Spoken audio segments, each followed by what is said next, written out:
investing 3 vills actually. That's a lot when you're going up this fast. 3 villagers kind of hurt your eco to go up, but we'll see if you can funnel them into the right places. Then they can definitely pay for themselves. Okay, so this is interesting. He's going to try to kill the stable first and bust through this direction. He does have 4 man-at-arms and 5 vills, so that's a lot of firepower to attack onto that stable. That'll also keep Matt's scout numbers down once he does kill that. Now he'll want towers to follow that up, I believe. Okay, Matt's forced to make the tower behind to defend. So this tower is defending the stable and the berries. Yeah. You're disappointed that Melkor didn't douche. Yeah, I guess. Anytime you see Persians, you just want them to go for it. YOLO. Scouts across the map. Daniel already does have a spear to defend. That's nice. Ooh, Matt ran away. Looks like he didn't want to try to over micro and maybe take some shots by the spear. That's fine. He knows his stable might go down. I think. Oh no. Daniel should be targeting that stable with the tower at least. Oh, he did go to stone. Okay, so the tower train is chewing across the map. Only got 3 scouts out, so not much. Okay, this is an active move here. It was aggroed on the house. Daniel grabbed it and did attack the stable, so he's actively thinking that way. It's good to see. He's going to be able to get through this pretty soon, and Melkor is in deep shit right now. He needs to make some walls now. Back there, that is going. He is going through this area, so he needs to be walling this. Give the gold up and just wall it. He is now. Maybe a bit too late. That villager, she's crazy. She just wants to see what's going on. Oh no! Oh no! You've seen too much. Yeah, she's fine. She's baiting him. She's baiting him into the TC. Daniel probably should make his tower appear a little bit more aggressively. There's nothing behind, but you know, he can't know that. He can't know that. Melkor making the tower that can reach the opponent's tower, but also is protected by the TC if the man-at-arms do come in. That's good placement, but it's not going to be in time. I believe. Well, maybe he'll force it. He might force it, but he's going to lose at least 1 vill, if not 2 or 3. Yeah, checking those man-at-arms out, man. See if they're lifting their weights to go into the gym. Tower needs to be re-aggroed. Man, houses just love getting shot by arrows. Okay, the vill count is about even.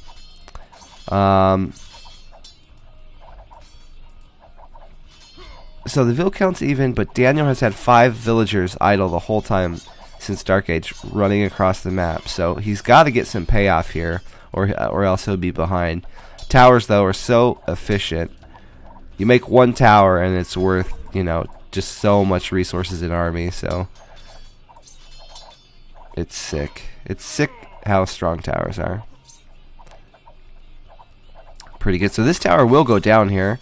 So Daniel will have that gold control. This means that Melkor will have to push out to get gold. There's 1 gold being blocked by this tower, but it's not walled, so he does have the potential to go through, and he notices the stable is going to go down soon. I need to fix that a bit. Maybe sacrifice a vill. He'll probably run to the side here in just a second. That's probably enough. He's fine. Run to the side. Matt! Oh no, 1 more. Oh, and she's dead. Now what is he going to go into, though? Usually you would think skirm.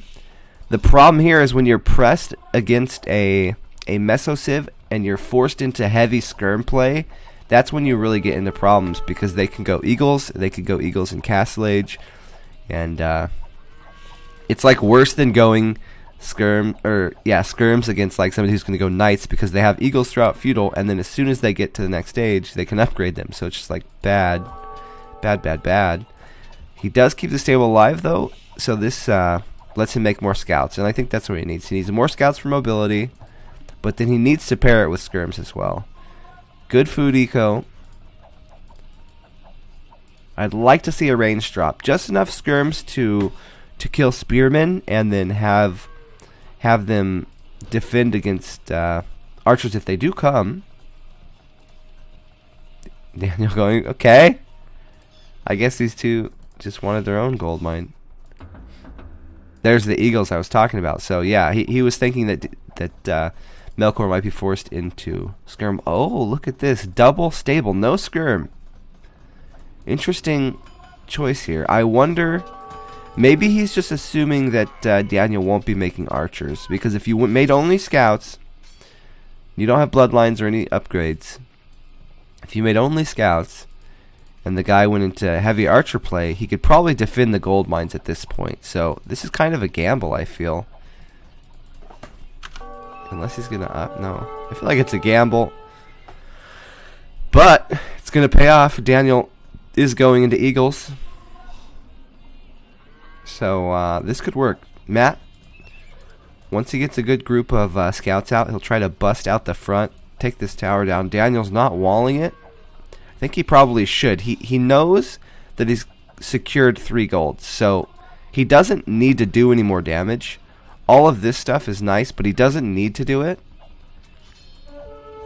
He's kind of default tower mode, where actually if he just walled this and kept controlling this, which he will for a while, then he'll win by starving gold off his opponent, because he can just make spears to defend against scouts. Still going okay, actually. Man, is he really just gonna let... Man, he is. He's gonna let Melkor get his gold back. If Melkor can tower this, which he will, he'll tower this, and then he'll make the gold. He'll be fine. All of a sudden, he goes from being completely starved off gold and desperate, maybe GG, to having a gold mine. Though he is making a lot of scouts. He might be overmaking scouts now. He needs to go up. Obviously, he can't see what we can see, so he doesn't know. He doesn't know his opponent is up. We'll see. Maybe with the tower, it'll keep it open enough so that the eagles can get in. Should definitely do more barracks, though. He wants probably 2 or 3. There's one more. Blacksmith out. I think this would be a game I might go 3. Just because positionally, if you take this one spot, you basically win. So you don't really need to macro into an eco game. You don't need to make TCs here. If you're Daniel, I feel like you go 3 barracks, eagle push with siege, and just kill one spot, because you only really have to target this one area.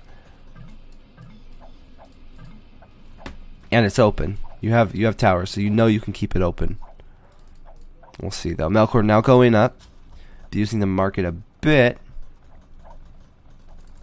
Yeah, but at this point, the wood isn't so needed for Melkor. Melkor can literally just go down to like 4 on wood and put everything else on gold and just go full knights to defend if he needs to. Like, he's got the farms out.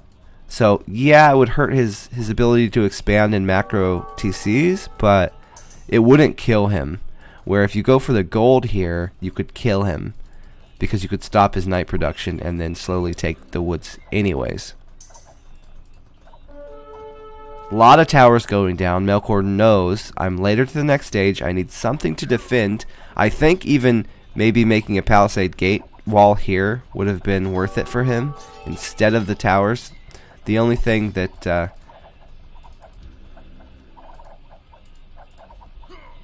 actually, these are doing pretty good.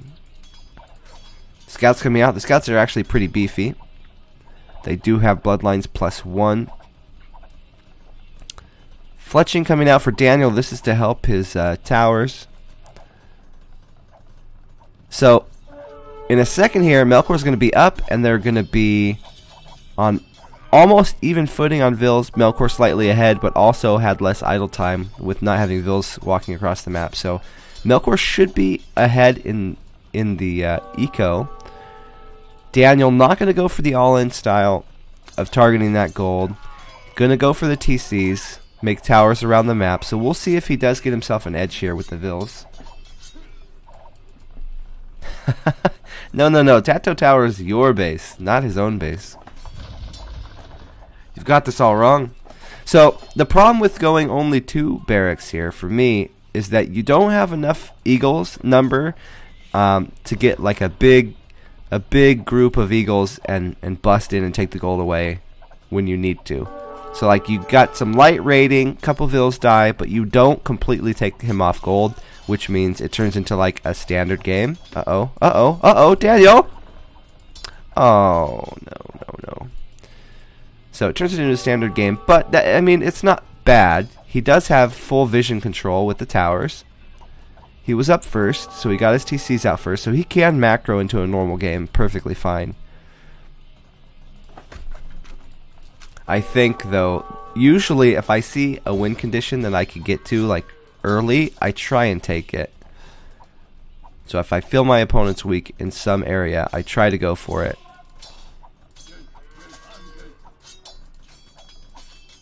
Especially against players like Melkor. People who are good at the macroing and late game combinations, you just want to kill them fast if you can. I'll be fine. I'll keep towering. So, you know, as the chat was saying before, he could keep taking wood, and I think that is what Daniel opted for. He's going to opt for starving his opponent off wood as opposed to off gold. But again, this will be fine for a while for Melkor. He can put everything on gold here and just make a shit ton of knights. He's got 3 stable. He's got a siege workshop. So we might see this swing back and have Melkor being the one being the aggressor in like 1 to 2 to 3 minute time.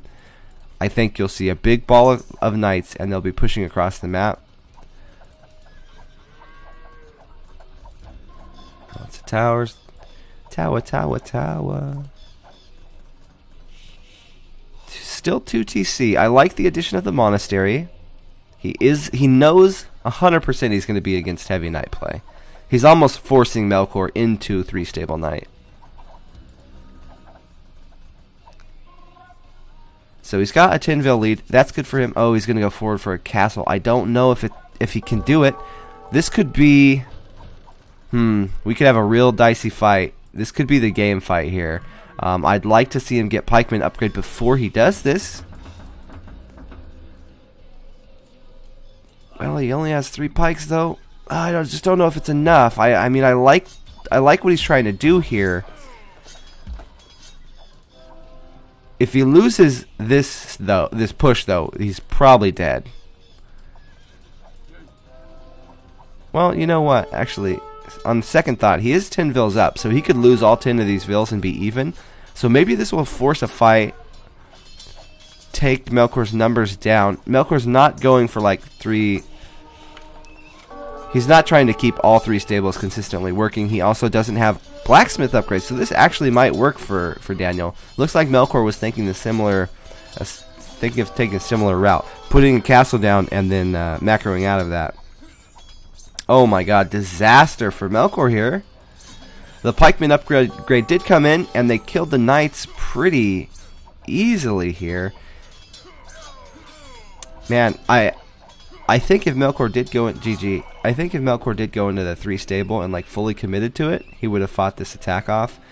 I think he was trying to save eco to macro out of it and drop TCs once he took the towers down. Well played there. So Daniel did go for... This wasn't really all in though, so it's a bit different. 50 score. Thanks for tuning in, guys.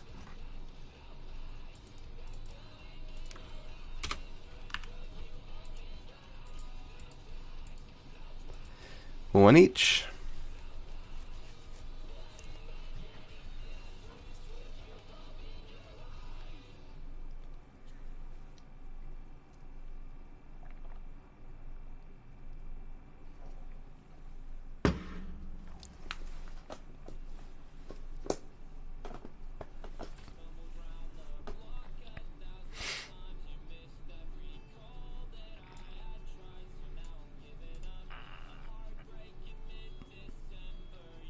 Aye.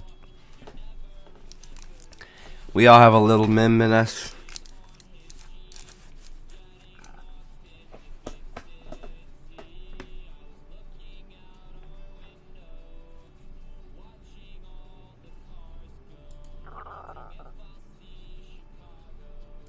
Even Vivi's here watching, taking some notes.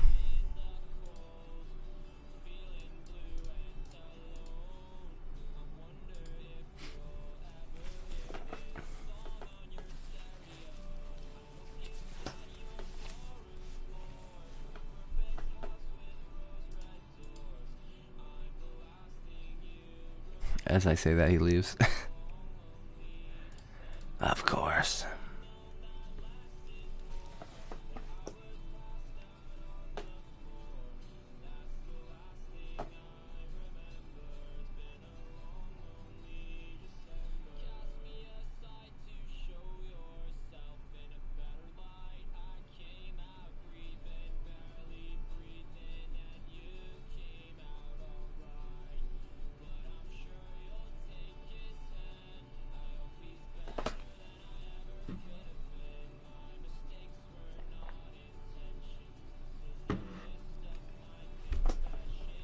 Good morning. Korea. Let's see if Melkor goes for the tower mode. I know he doesn't like that style. And rightly so, it's stupid. Against Viking. So Viking will be a civ that Daniel plays well at. Any strong man-at-arms civ, I basically think that Daniel will do well. He really, that's his style.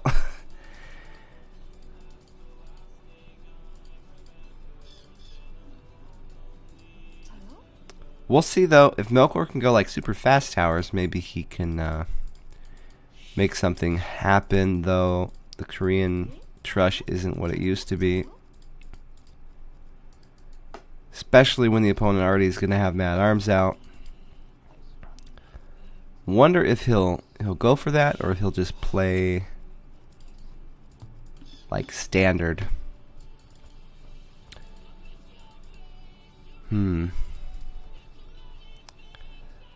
Well, his base is kind of good and kind of bad. If he walls the sides, like he'll have golds in the back and a stone, but it's kind of open to like early pressure. Maybe something like drushing here would be good, because if he drushed, then he would have enough time to get the sides walled. Though, man, what can you really do against Viking when you're Korean other than abusing towers? Because they can drush better, and once they get to man-at-arms, they have more HP, so you don't want to play into man-at-arms. You know, I think what we might see actually, I think we're going to see a drush into archers. I think we'll see him drush, wall the sides, and go to archers, because then you play around the man-at-arms completely, and it's not using towers, which I think he doesn't like, although he's only got 2 on wood, so he might be trying a trush this game. Hello, Nemo. Good morning, guys. Wait.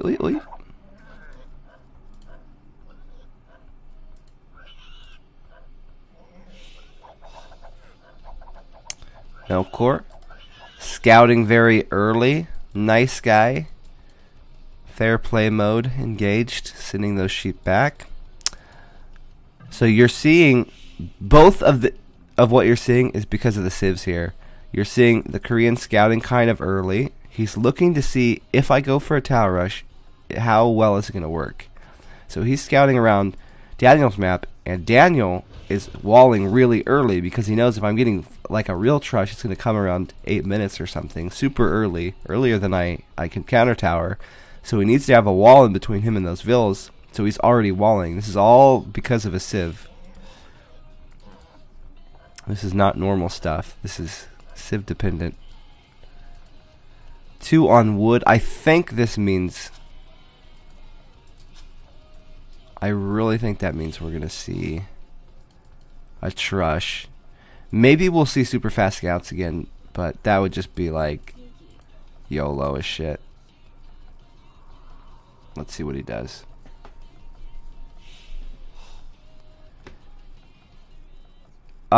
Big walls. Red. This guy. I think a lot of people would just go for a tower rush here. So he's up at 19 pop.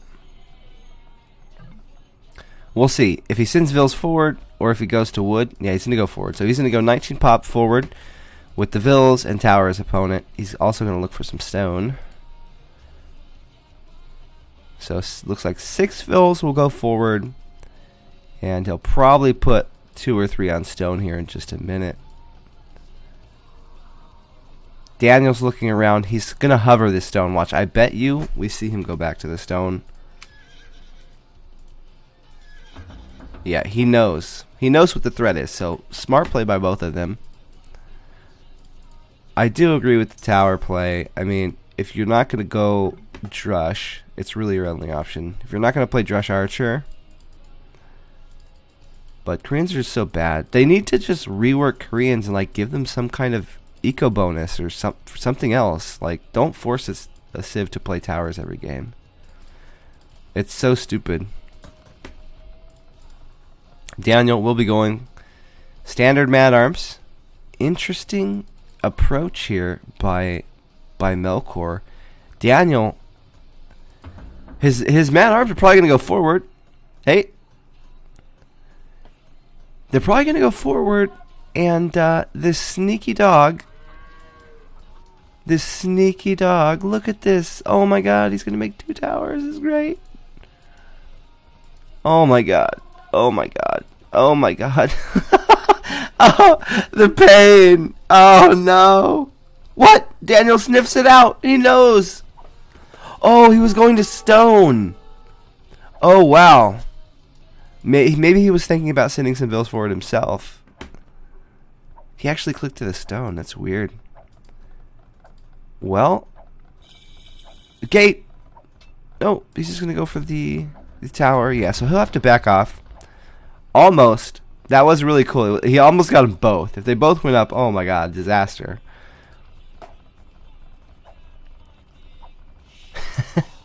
Yeah.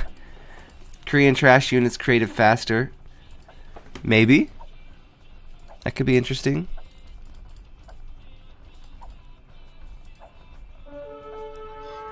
They need some kind of eco bonus, though.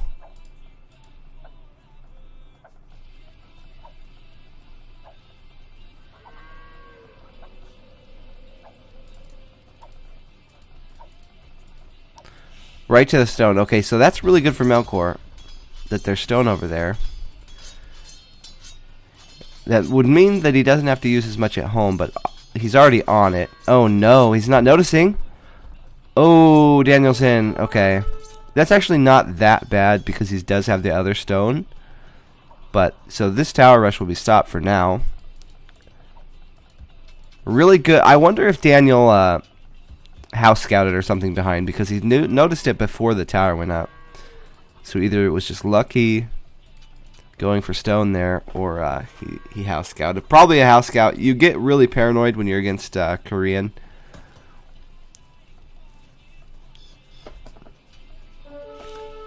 Does have 2 Vills on stone forward. So Daniel looking to do some counter towering himself. See if he adds more Mad Arms on. Well, he's on 2 different stones. Kind of surprised there's not Mad Arms down, but it's understandable because he knows he's against a trust from his opponent. So when he goes to put the towers down, he's probably going to get counter towered anyway, so that the Mad Arms won't be super effective. Like to see some towers going down soon, though. So as it is, on paper, it's completely even. Vill count. Well, actually, I take that back. Matt is about a Vill and a half ahead. Towers, though. So annoying. One Vill with some stone in the bank can do so much damage.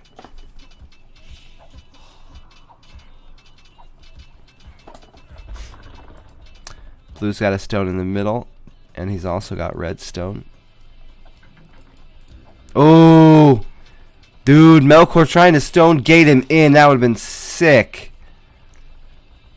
It didn't work, but it's good to see players going for those kind of moves because it means they're thinking past just what's going on. He's thinking, oh, I could wall him into a big circle and then tower him. So he's thinking another step. Oh.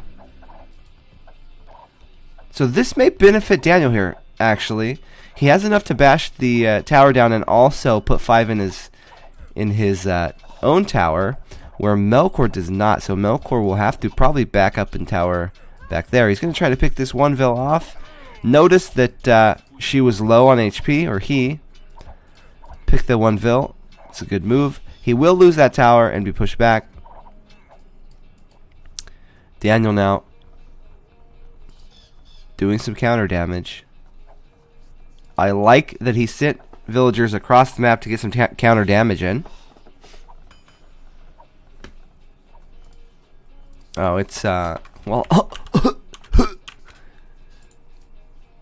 obviously, bro.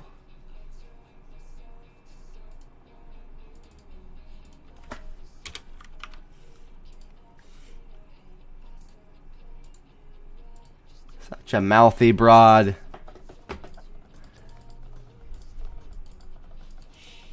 There you go. Hopefully that's better for you. Okay, these two ladies. Ooh. Tower, tower, tower. No. Daniel's gonna run away. A mouthy broad. Trying to get these walls in, not... Oh, she turned around. Why, lady? You're crazy. I'm surprised he's not, like, laming the stone. I would be making palisade or stone walls around the stone, for sure. Don't want Koreans to just have stone. So, Daniel's actually done a good job keeping his eco from being touched. He really hasn't taken too much damage. I would say that Melkor definitely took more damage. Had to replace his wood. He's not on gold yet. His farm count, I think, is... Well, it's similar, but it's behind. Daniel now 1 vill ahead, even. Yep. Welcome, all you guys. Thank you for watching. Nice to see people showing up now. Ooh, so inefficient. It's oversaturated. This lady's like, nah, I don't even wanna work. Okay, gotta put the tower on, forcing more idle time from Matt.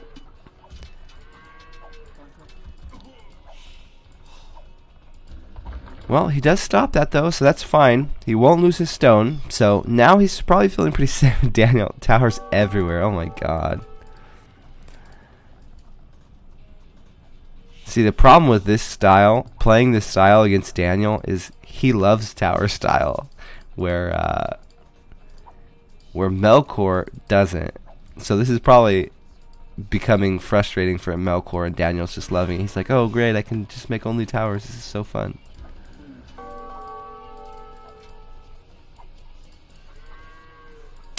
Stable coming up from Melkor will give him some mobility on the map. Maybe chase some of these villagers down.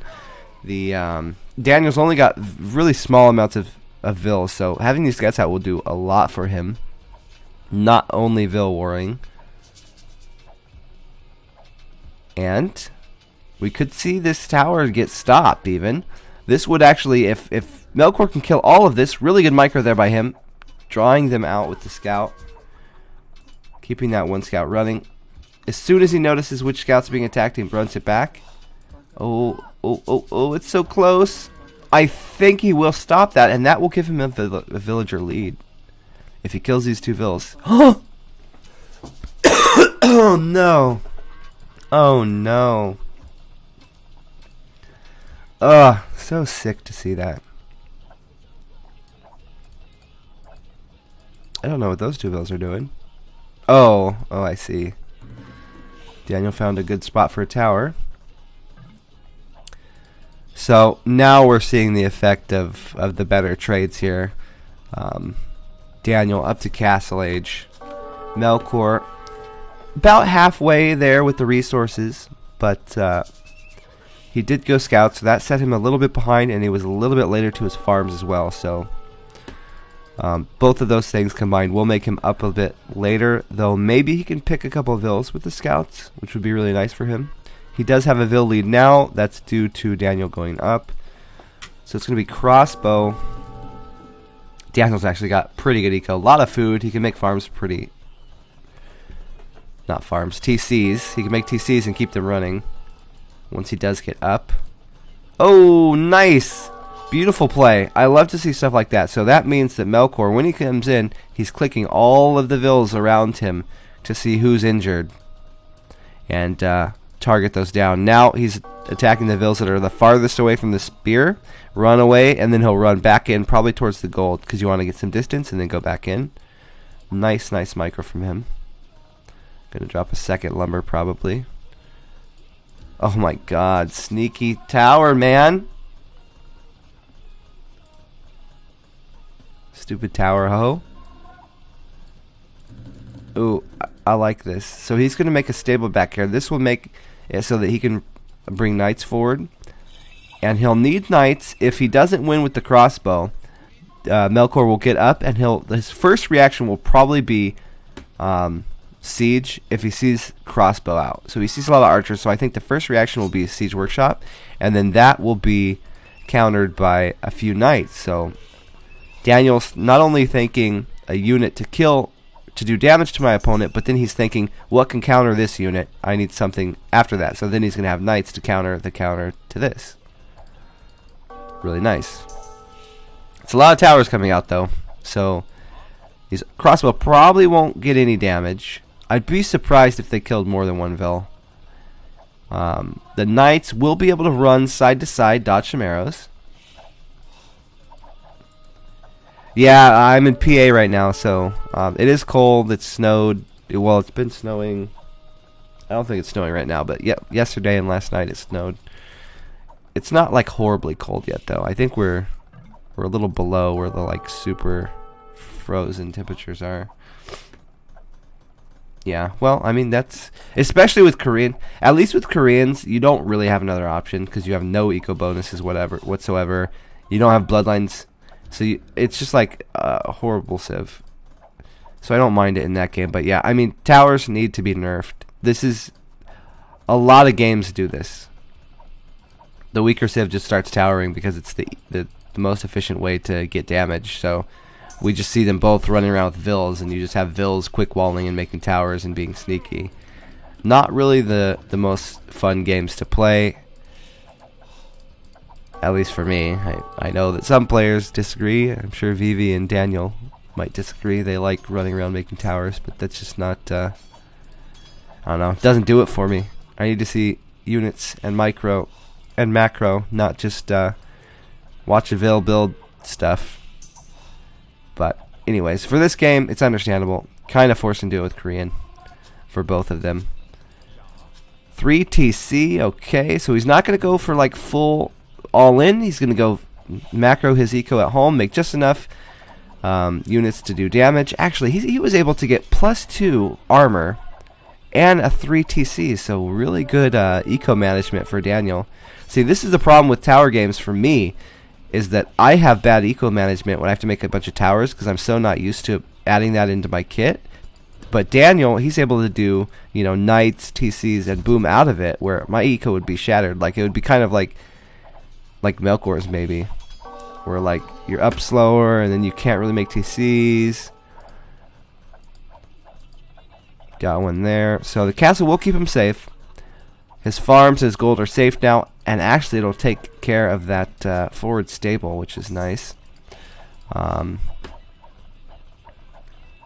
Problem will be as the game goes later, because Daniel's already booming.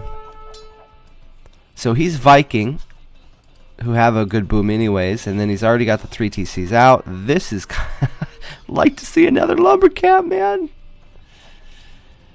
Battering ram.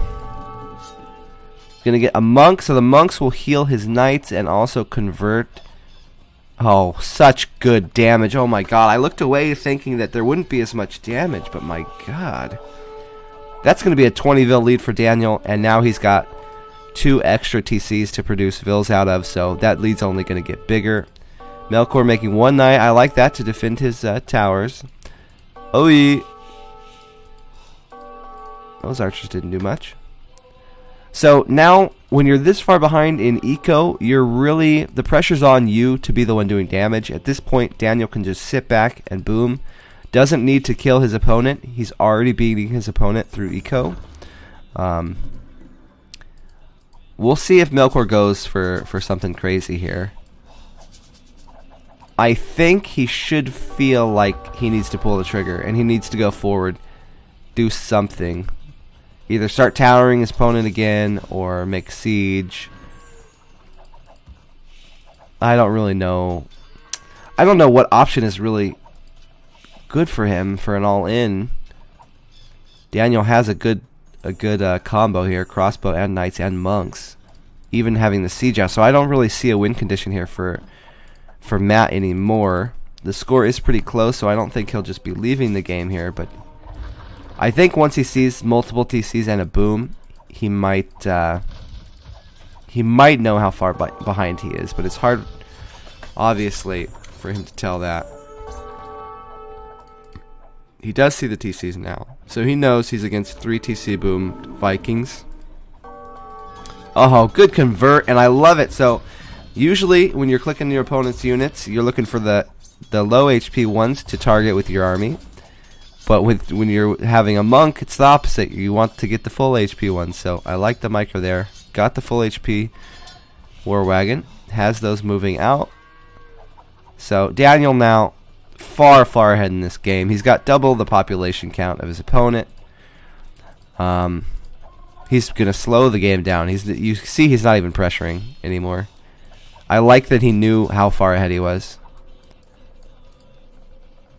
Even adding the 4th TC. Okay, really good play. Very disciplined from Daniel. Not trying to over-invest in Castle H. He did what he needed to do, and now he's booming out of it. The only way he could really lose this game is if he tried to all-in himself and push Koreans, push their castle, something, lose a lot of army or villagers.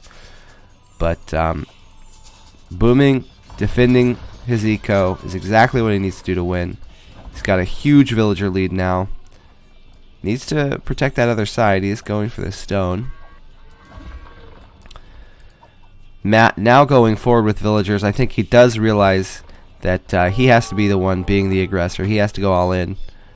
So even though he might not want to at this point, he's got to go for it. So they're both playing. Amen. Agreed.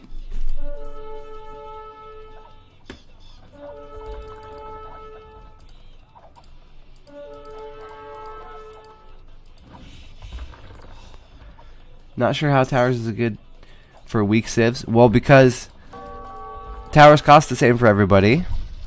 They're super cheap, and they can do crazy amount of damage. And usually, I mean, the towers are the same. I mean, some civs can make them faster, but they're pretty much the same. Where, like, for other civs, like if you're playing against the Japanese, they have a bonus for mad arms. So they have something else that's better to go into, where if you keep them on tower tech, it's to the same unit. So it's not like you're playing against a civ advantage other than the eco, but that's not really going to come into play as much when you're tower rushing, because it's mainly just your vills running around the map, and then you're on stone and slightly on wood. So you're not really abusing the eco bonuses of civs. So like if you're against a Slav and you tower rush them, they're not going to get to their farms, which is actually their eco bonus, for a long time, and then they're going to be making the same unit as you, which is the tower, so it's going to be on even footing. So you can play away from the bonuses of other civs by going towers.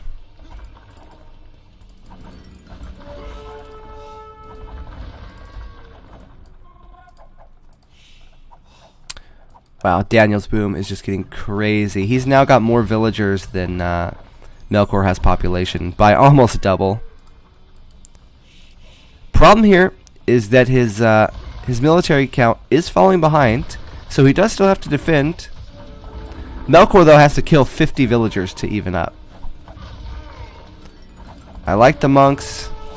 Tower going up to defend. He should be totally fine. He is not worried about that one little bit. Getting a goal.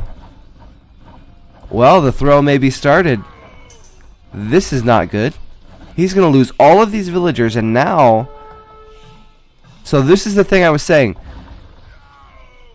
Melkor has to do damage, but also it would take kind of like a throw from Daniel. But that's a throw.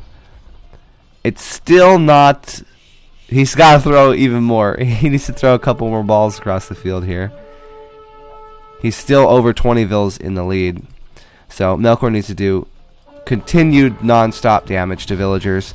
Daniel is up to the next age. But what's he going to go into? If he goes Arbalest, War Wagons might do well for a little bit still. Maybe Daniel could go like Pikemen, Arbalest, and Rams. His military count is just so low. How's his eco here? Eco's pretty good. He can add Rams. He needs to just be making units. He's not making any units right now. Okay. Barracks going down. So he's going to make some spearmen.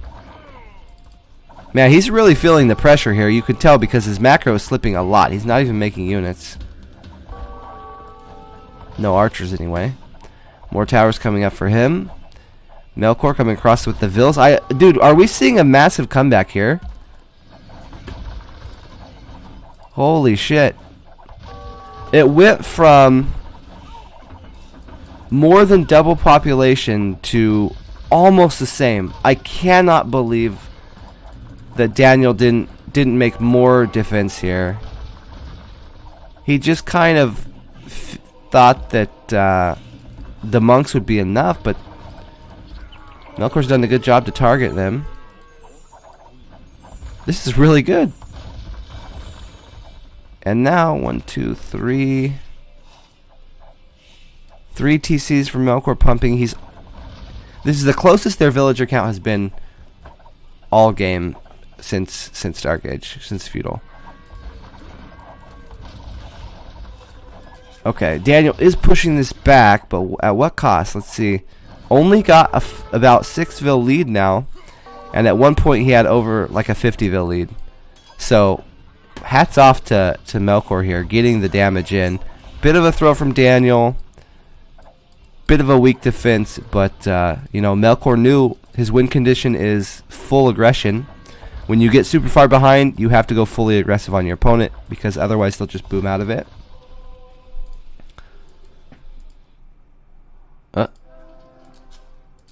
Uh-oh.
is that China flag so big?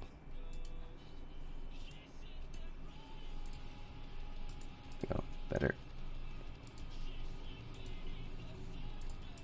Did I fix everything? No, I didn't, did I?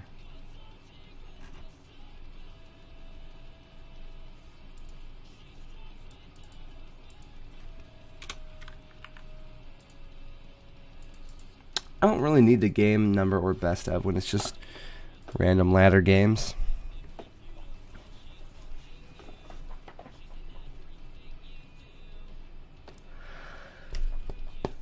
Yeah, who goes forward on who exactly? Exactly. Who's going to make towers first? It's not about who's going to make more towers. Yeah, Discern made it. I like it as well. The fat China flag.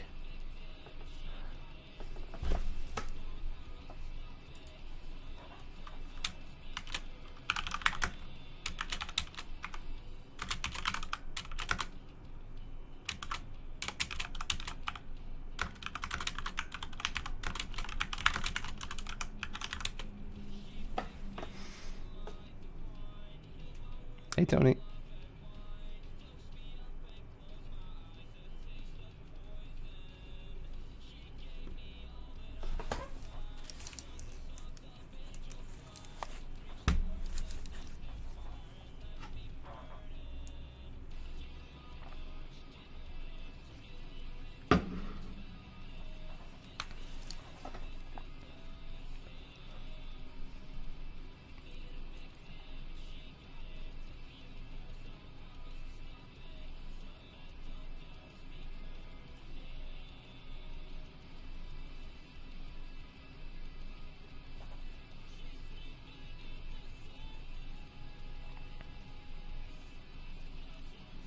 $14 nerds.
It should be a fair amount.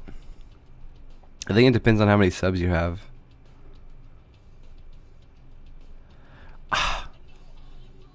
I messed up. I shouldn't have casted KOTD. If I didn't cast KOTD, I would have got enough to have partner right now. But since I casted all those, it ended at 74.3, and I needed 75 average. So now after today, we had like an 8-hour stream with 150 average. So after today, it's gonna go down. I'm gonna have to, I don't know, do better.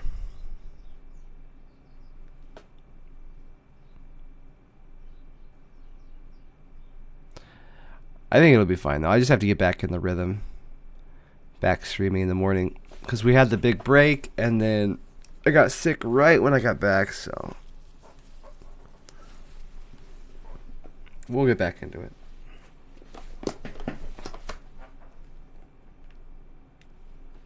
Why is this game not going? What if there was a drop or something? It's just bugged out at 20-second spec delay. I think somebody might have dropped.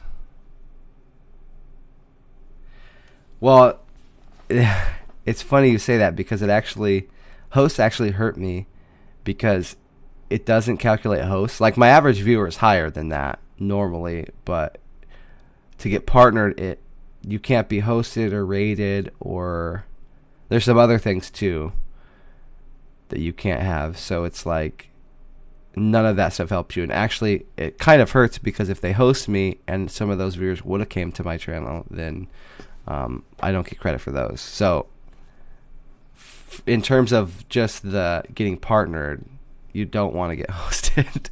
It sounds weird, but it's whatever. We've been streaming for like how many years now without being partnered? I just want to get a bunch of emotes for you guys to have. Like, I feel bad that we're getting so many subs and we don't have emotes to play with. Pretty sure somebody dropped. It's totally bugged out. Feel like they'll probably come back though.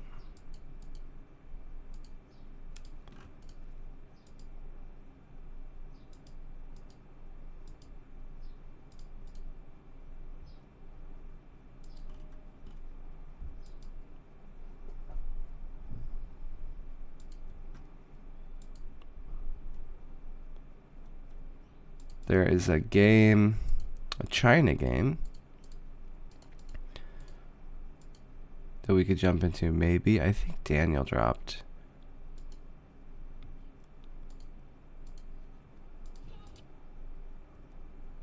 Oh. Is it actually going in? The hell? Weird. Okay, cool. Well, we're in the game. That's what we want. Ethiopian, really good civ for Daniel. Any mad-arm type civ. This one, Ethiopian, is an archer civ, but it's really a mad-arm opening civ. Unless you're going to drush. Some people play more towards the archer side of their bonus, which is the faster attacking archers and crossbow. So they do like a drush into archers, which is one way to play them, but the other way, because they do get the food and gold bonus when they go up, they get extra resources, so you can play mad arms and it's easier on your eco. Oh, it looks like there was an early pause. That's what it is. Okay. What was I saying? Mad arms. Something about mad arms. So yeah, they have the eco bonus, so they can go mad arms easier, and then go either skirm or archer out of that. Usually faster than other civs.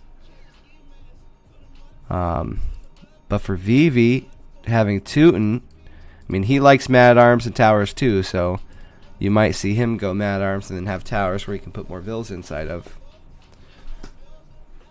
So for their styles, I think these are decent civs for them. I think Ethiopian should have the edge, but with the Teuton towers, it could switch quickly because these guys are going to just be making tons of towers, I would imagine. See the base. Ooh, actually, dude, if it was me, I'd play scouts out of this because you can wall this pretty easily. Make your so palisade wall over here. Make barracks, stable, wall to there, and then houses here. So you could be walled fully by 10 minutes, pretty easy. So you wouldn't have to worry about the mad arms, and then you have backstone and gold, and a lot of wood as well. So you could really defend on this map pretty well. Go into scouts, use the mobility. For Daniel, oh my god, that's not what you want to see. All your shit in the front with terrible hills. This is just garbaggio beans, man. Oy. Looks like Daniel said go, and well,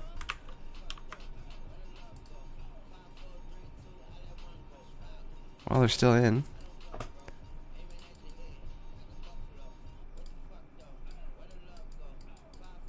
Not sure. Yes.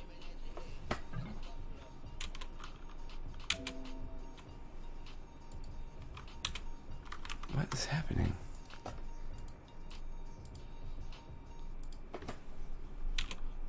Why the hell? Okay.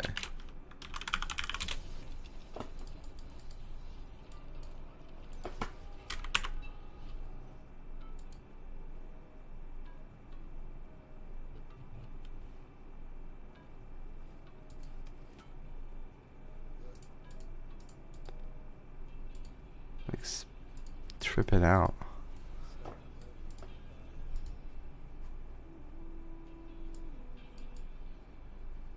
I wonder what's the longest somebody sat in a game that was actually gone back and not a pause. Just hoping that the players would come back. Well, they've started. Yay. So, I think we're going to see high aggression from Daniel. I mean, look at the space. You really can't not go forward. You have to. Playing against a Teuton, if he goes Mad Arms Towers on you, this could be a nightmare.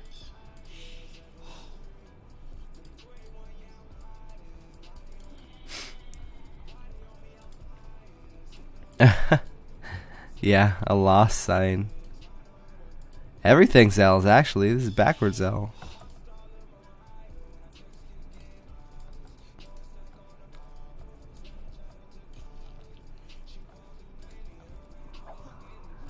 Yeah, VV definitely has the better map.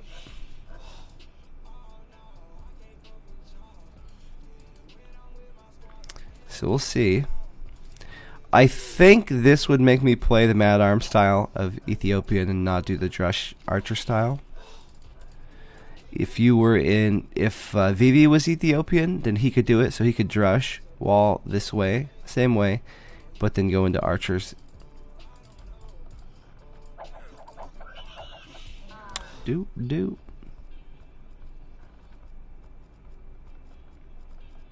Oh gosh.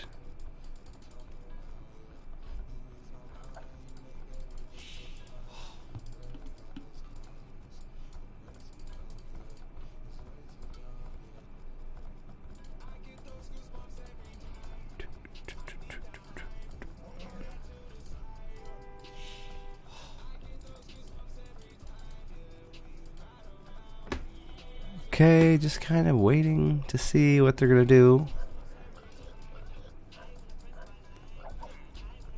No one's doing anything weird in a build that would make you think they're doing what? Never mind. Okay, so Daniel, it looks like Daniel will go for the Drush style. So Daniel's gonna do Drush, maybe Drush to Archer, maybe Drush to Mad Arms. We'll see how he plays out of it. But he is going to go Drush. So he did 3 on wood, but what he did is instead of going to berries first, he did his barracks, and then he'll go to berries after that. So he'll have the Drush out a little faster than expected, which is always nice. It does kind of hurt your eco though. I notice, at least when I do this style over the other, yes, the militia get out faster, but if you try to like switch to go FC out of it or something, you always feel like you're a bit behind on food. So I'd like to see him play more of a forward, especially with this map. Maybe Drush into forward. This will help too, because like if your opponent is going for that straight tower rush, like last game, then you should be able to catch the vills and chase them down with your own vills. So a Drush does have a good use here.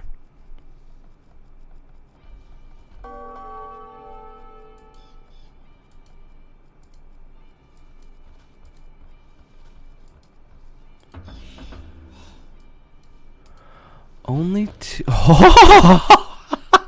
What? What the? What? Well, if that's not a Trush, I don't know what a Trush looks like. That is a heavier Trush than I've seen. 10 vills? Wait.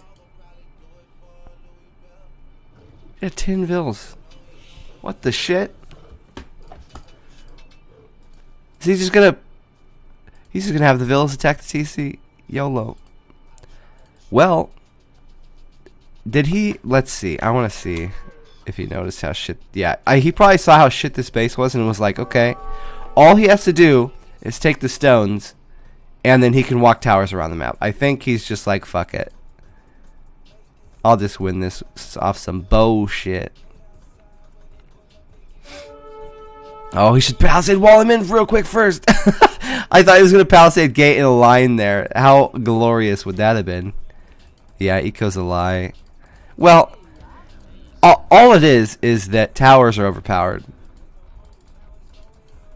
That's all it is. They changed the game. He's on... Oh, so he has to go forward stone. That Drush actually... Even though it's only a 2 militia Drush, there's so few villagers left in VV's base that it's actually doing something. That's hilarious. Oh, no. Don't do anything that way. Yeah. There you go. Run away. Oh, what a nasty boy. He's killing the wood of Daniel with palisades. Dirty dog. Dude, he's going to tower everything. Ooh, good move here for Daniel. So he needs to run away from his base. And also, he found some ostriches so he can get some food. It'd be nice if the camels gave you food. Uh-oh, right now they're idle, though. Okay.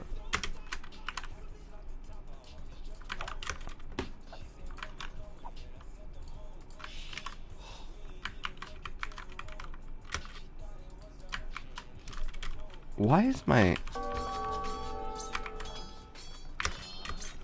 Oh, I see. I'm retarded.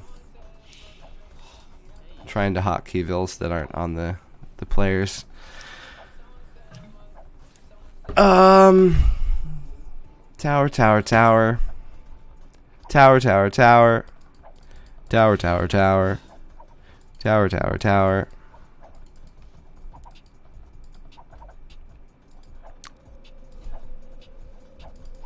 Am I the only one that wants to stab their eyes out whenever they see this many towers?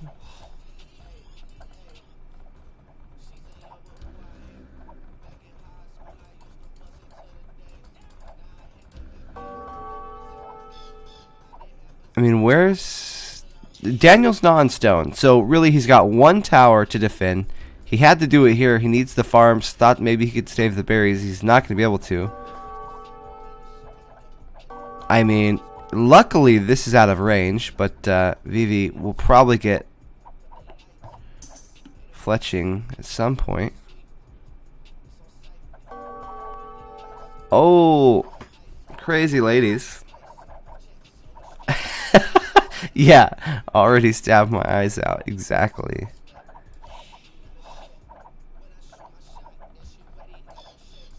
I mean, Daniel's... He's not going to just go down. He's not just going to Take the punches for free. He's going to counter tower.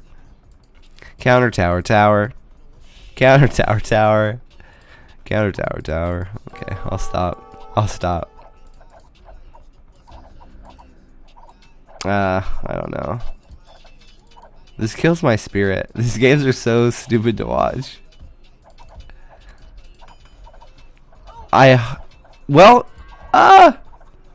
Daniel's doing a good job. Like, he's not really losing too many vills, and he's just barely staying alive. He does have man-arms out now and a range, so maybe this will start developing into a fun game to watch again. Vivi has no towers at his base. Plot twist. Vivi's gonna be the one getting trashed. Run! YOLO! I wonder what he's gonna do, because he's gonna be completely off farms and berries. So all these vills. Oh my god! Oh my god! Here we go! He's going for it! He's going for it! Now, how many will he lose? Is the question. Can he identify the vill and run it sideways? Seems not. Oh my god! Oh my god! He's only gonna lose one? He only lost two. That's not too bad. That's not too bad. He's fine. Oh my god. Bippity boppity booped him, dude. Harry Pottered him. He's fine. So that's how you do it. You just send all the vills. I see no towers here. Well, these guys are... Man, they like the berries. Something funky's going on with these berries. I mean, they are yellow. Well, okay. We're now one vill deficit for Vivi, and he's getting pressured. So now we got like a regular game. Cool. I thought that was just going to be non-stop cancer, so nice to see it not. Gonna get walled. He will have a back gold. Daniel will. So he's all right there. This was nice too.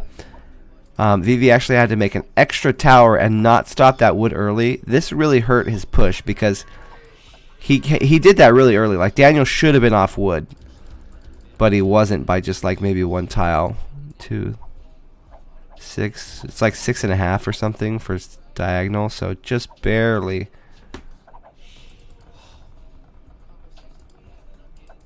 See if we can get through here. Daniel still not able to get on stone, so he will just have to gate. He'll have to keep gating. Needs one more. Woo! Just in time. Okay, so it'll force more towers out from Vivi, and this is what Vivi was going for the whole time. He wanted to get both stones and then just keep making towers nonstop. So I like the houses, actually. That'll give some more HP. Beef that wall up a bit, though the gate, I don't know. Might just want to make a barrack, or not a barracks. Oh no, just now getting the lumber upgrade. Might want to go on this gold and buy stone, because if he gets one tower up and defends that position, he'll have wood and gold, and he'll be able to go archers and raid, and he'll be fine. But if he doesn't get a tower up here, and Vivi keeps walking up this hill, there's the gold. Now make a market. If Vivi gets through this and gets the tower up here, it's going to be a lot harder for Daniel to win. He'll have to move his whole eco again, and he does not want to keep walking around with this eco. He's just about to be idled on his. Oh my God! Is Vivi? Vivi's not going to force it. Oh wow! So Daniel did do the market. He knew how important that was. Yep. He's balancing. Actually buying some food now to keep that working. Oh, good damage. Oh, good damage. Oh, Daniel-san. Nice, nice, nice. Okay, so Daniel, 4 lead. Uh-oh. This sneaky devil woman. Oh, no. Oh, no. What kind of havoc is she going to cause? Oh no. Oh, bitch. So now Daniel has to buy a tower to place it here. If he notices it, Daniel. Push back here, so he's migrating at the front. Lost his forward wood and gold now. He needs to get food eco. Oh, I like this. Okay, so now he should be feeling safe from that, but it's coming in. Oh, God. He's springing a leak over here. Couple leaks. He's like, how is this chick in when I'm walled? That's what I would be saying anyways. And now the wall's going down here. So this tower, even if it doesn't go up, now he's going to have to buy another one because the villas are going to tower over here. What a pain in the ass. Ugh, there's just no good counterplay.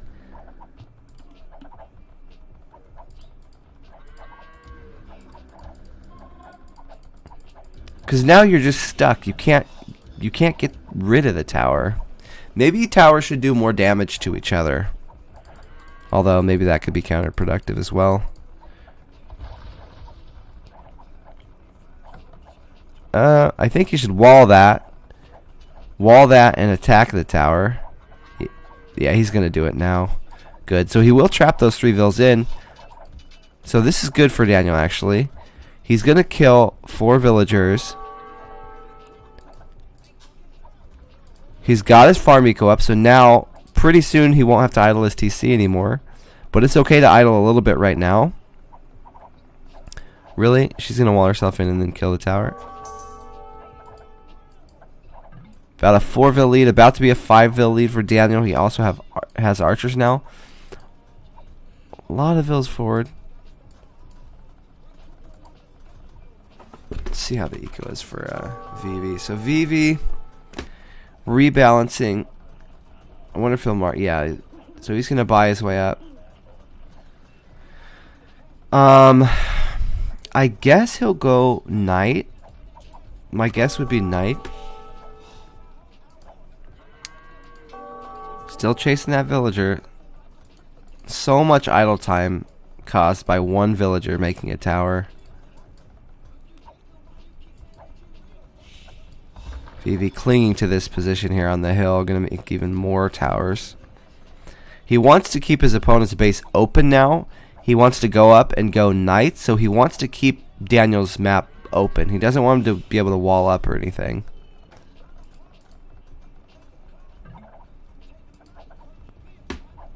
As we say that, Daniel starts palisade walling, so he...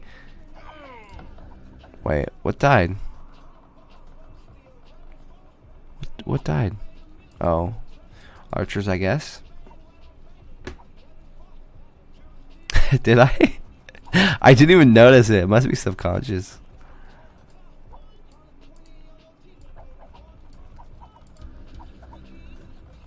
That's so many farms.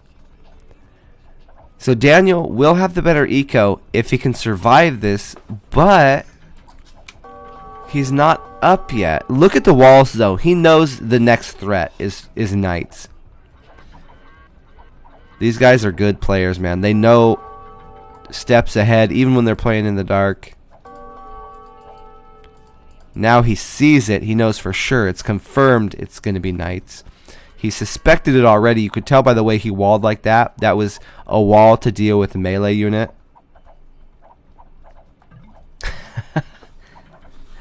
That's funny. Yeah. Hopes for a real game. Well, you know, you can't really blame the players anymore.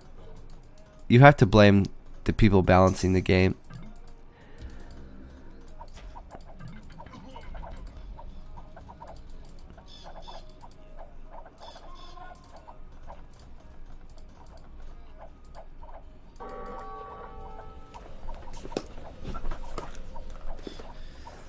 Forward siege. Oh, what?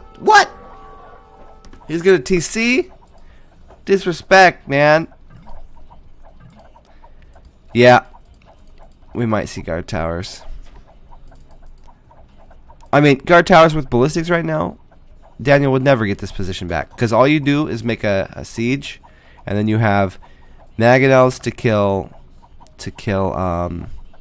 rams, and then you have the towers to kill knights, and they're never getting it back, ever. don't know that we'll see that, though. I think we'll see normal play first. We'll probably see knights for raiding. We've already got one siege out. Daniel, dude, look at him all over the map looking for that stone. Only Daniel could find the one stone around the map and go to it with 5 vills. Well, maybe VV2. These tower guys. I wonder if they feel like super comfortable and like are just loving this game, or if they feel like it's horrible, like people that watch it. This game, it's like nails on a chalkboard for me. Like, as I see these towers all over the place, it's like I'm being attacked.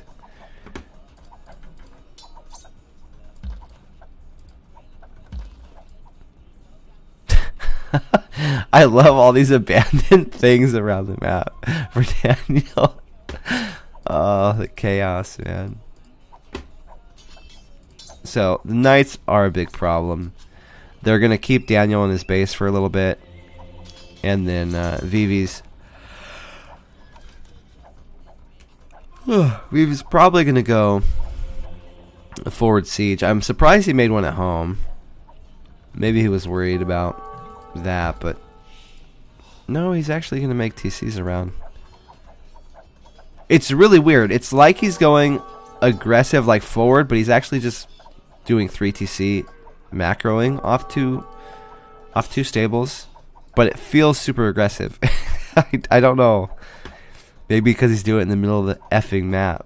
That could be. Ooh, gotta be. Oh, no, no, no. Well, he's not too worried about that, actually. Dude, we should do sushi for breakfast, you guys.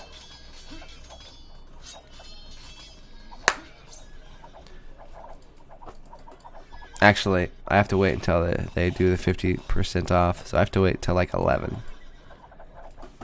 Yeah. But he has a good number of knights out. He's getting husbandry and the +2 armor. Vivi has 4 TCs though. He's gone full boom now. He's way ahead in vills. Wow, Daniel making lots of TCs as well. So he's still got a game, but the problem is just Daniel just doesn't have a way to take this spot back. And once he's out of that 1 gold mine, which will be soon, he's only got 2, 3, 7, 800 gold left on there, and then see, the castle kind of ends it. If Daniel can't get back onto gold, although you know what, I say that, but actually the 2 extra golds are in a really favorable spot for Daniel. They're behind his own base, so if he scouted them, which he did, he could actually go to them. So it's not over. These TCs should actually be over here on the gold mines. So it's not over if this castle goes up.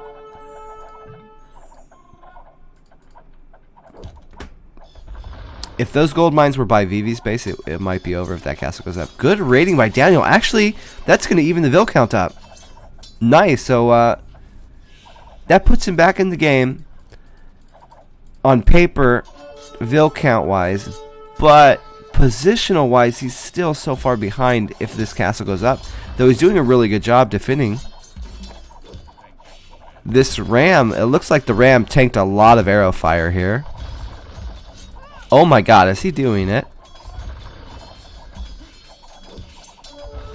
I love how I say he's screwed, never getting his position back, and then he just does it. Wow. Wow, the castle goes down. Was it cancelled? I don't know, 420 stone. Really? Really? Subliminal messaging of this game, man.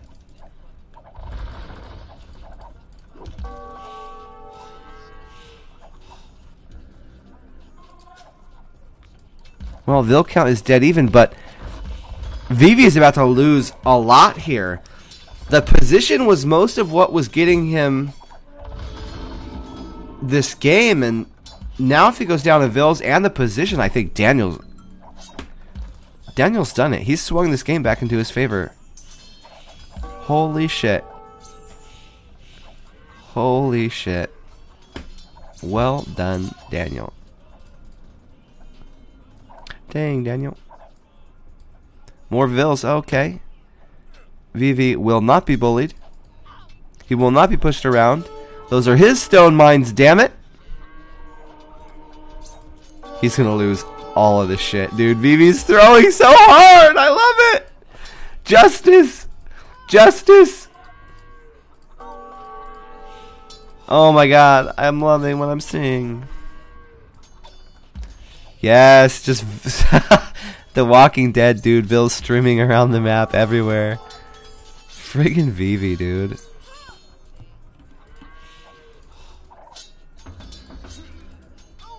Oh my god, I would feel so uncomfortable playing this style. If I had 20 to 30 villagers running across the map all game long and them just dying in clumps, I think I would just resign. My brain wouldn't be able to handle it. He's now at a 15 vill deficit. Vivi is. Dude, hats off to Daniel. Everybody take your freaking hats off right now.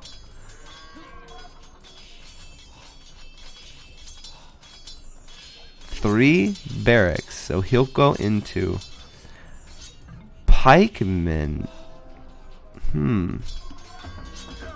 Well, he does have free pikemen too, which is always great. I wonder, he could make a mill over here and steal these farms, I believe. Actually, I think he just did that with this one. It wasn't close enough to the other ones though.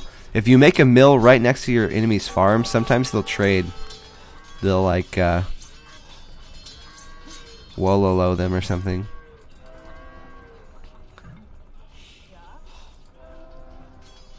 Gonna get a castle on the hill. Well, they're both doing heavy plow at 45 minutes exactly, so that must be the perfect timing for it. We finally learned. I love how many TCs I see around the map. They're booming so much, they're macroing so many vills out.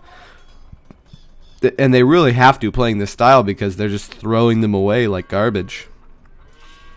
Like they don't even want their villagers. See, the Teutonic Knights are going to be a problem though.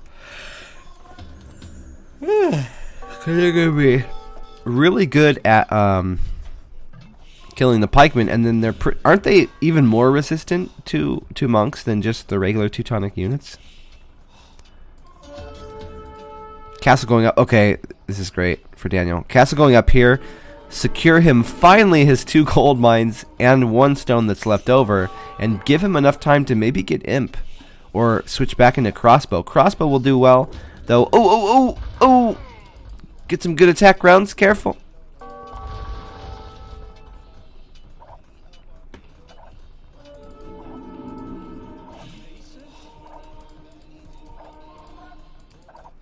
Daniel is up. Vivi is not up.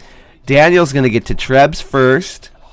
His castle is close enough to the hill that I think he can get a Treb on the hill, attack this castle, and defend it. Although maybe not. Maybe it's a little bit too far back. It's close. Will he play that style, though? Bringing some knights in from the flank. Okay. So they both have a good boom. They're spread all over the map. Vill counts within 10. Big thing is, can Vivi defend this hill long enough? He is going to up pretty soon, so he'll only have like 2 minutes where he has to repair the castle before he can get Trebs out to counter Daniel's Trebs. But that's only if Daniel gets onto Trebs like immediately. His eco isn't the best. He should be able to get at least 1 Treb going though at the start. Ooh, I like this. So Vivi going the path of least resistance here. Not going to attack the castle. Not going to go up this hill. He's going to go for these other TCs over here. He knew from the one from early from raiding it. He can see the wood line being chopped in the fog of war. So he's going to go get some damage here. Maybe if he kills all the vills, Vill count would swing back in his favor. I like this. He's not just going to wait. He knows that, well, soon he'll know that he's going to be behind to the next age. He may have suspected that earlier. But I like this, because this will give Daniel something to have to defend and not let him streamline into the trebs. He's still going to do it, though. Daniel now. Another castle. I like it, like it. Oh, run. So he's got another castle out over there. Vivi definitely won't expect that. He's going to walk right into it. Oh, man. I wonder if the vills were a bait. Were the vills a bait for the castle, or is that too high? That couldn't be. It couldn't be. Next castle probably going to be maybe aggressive. Maybe something over here. Either defending the flank here because he's already been attacked there, or an aggressive castle would be my guess. 2 trebs coming out. A lot of idle vills, but they're behind the castle. He might not notice them. That's why you got to hit that idle vill key. Population count within 1. All of this chaos and nonsense going on, and they're within 1 population. Arbalest out is so strong for Daniel, so Vivi probably will go into Onager or hide like Cavalier. Okay. I knew it. Yes, I can see the whole map, but it's okay. I still knew it. So he's going to hide Knights, get a big ball, and then go Cavalier. Yeah, damn, Daniel. Dude, I love that YouTube video. Every time I see Daniel do something now, I think of that YouTube video. Damn, Daniel.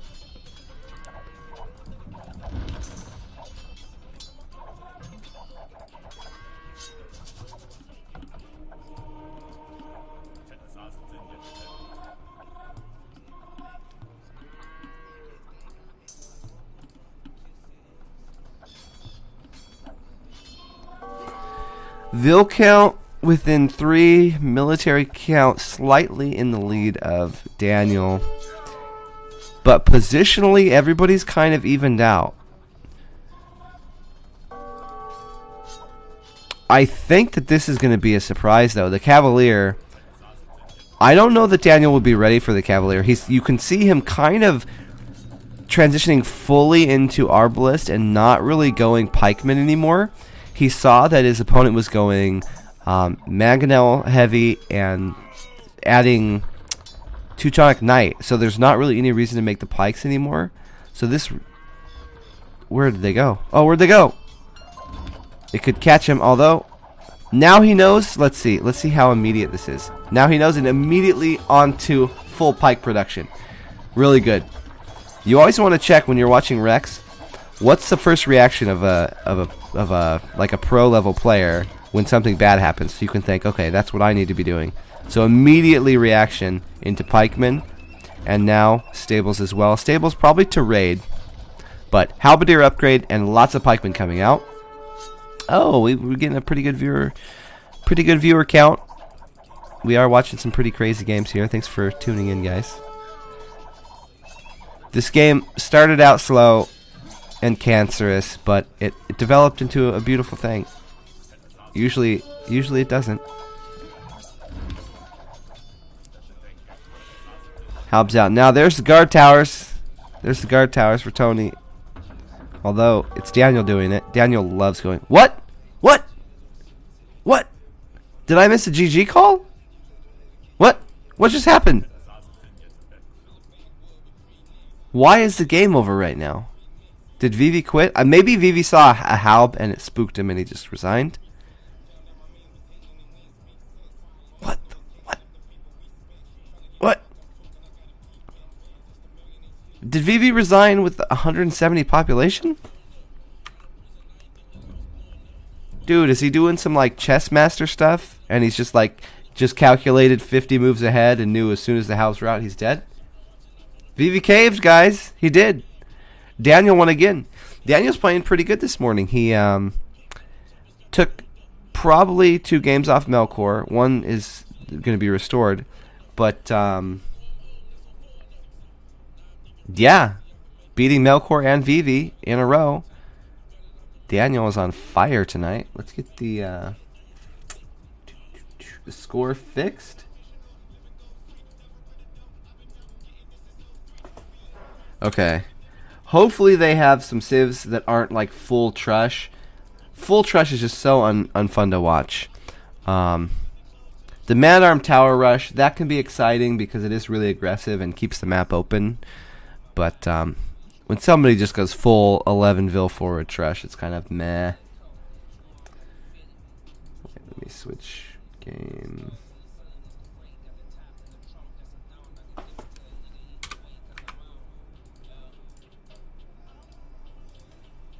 Alright, they've already launched. We've only got about 30 seconds here. So you have to get your pee cups out. You don't have time to run to the bathroom. Sorry. Sorry, guys.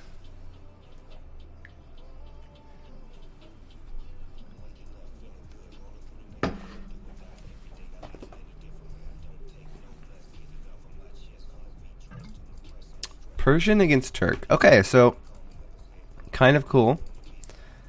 More fun civs to watch. Both, oh, such a bad space for a house, but he couldn't have known that before. You know, you just make your house as soon as you can. He can still make the mill on the other side of the berries, but it's, I don't like it. So both these civs are really good at scouts. So I wonder if we'll see it. I think we might not, just due to the fact that these two players are very man-at-arm, tower-heavy players. Almost to the point of being one-dimensional. But, what's going on? I mean, the civs can still do that. Every civ can do man-arms and towers, but I'd like to see them vary it up a bit. Let's see how the maps are, though. Back stone, back gold for Daniel. Wood. Not really wallable, though. It's so open. Well, you know, I think what he'll probably do, if he's going to lumber here, he'll probably palisade this side and then make the buildings over here, or vice versa. So he'll create like a wall like that, like a circle here. So his base, his eco will be in this position. For VV, back wood, a lot better wood. Back stone as well. Berries kind of exposed. The gold mine, where is it? Not the best gold mine. So both of them with subpar bases here. Thank you for the follow, by the way. We'll see if that triggers either one of them to go forward. Ooh, dude, he's got 3 stripy deer already. Did he even do? I think he did 1 goat and then push 3 deer. That's gonna be such a strong eco, man. Getting that the speed of the zebra food income, not even having to go into goats. Maybe we'll see VV go scout. Usually if people are pushing a lot of deer, I think they're going to be playing more scout style. Usually you push deer, you can go up faster, and then you get your scouts out. So it's okay if you don't have quite as much scouting intel because your eco's better, and you're going fast into the scouts anyways. So you're not really going to change anything if they're going forward with mad arms, because you're going to the scouts as fast as you can anyways, and then trying to wall a little bit. So really the intel isn't as needed. But we'll see. He might not do that. He might still go for mad armor forward. There's a forward barracks from Daniel. I love the position, and actually it looks like he's going to go for that dress style again. So this is the second game now. It may just be, this may be Daniel's anti-VV style. Make 2 militia before you do your mill, and then pray you run into his vills and find out where he's going to tower you from. Hey Bombay, hey guys. Yeah, I'm feeling better today. So I've been sick. This is like my 3rd or 4th day of being sick. I almost lost my voice. But right now it's just a little congestion and in my lungs I have a bit of a cough, but it's not too bad. My energy levels are back up now, which is the main thing.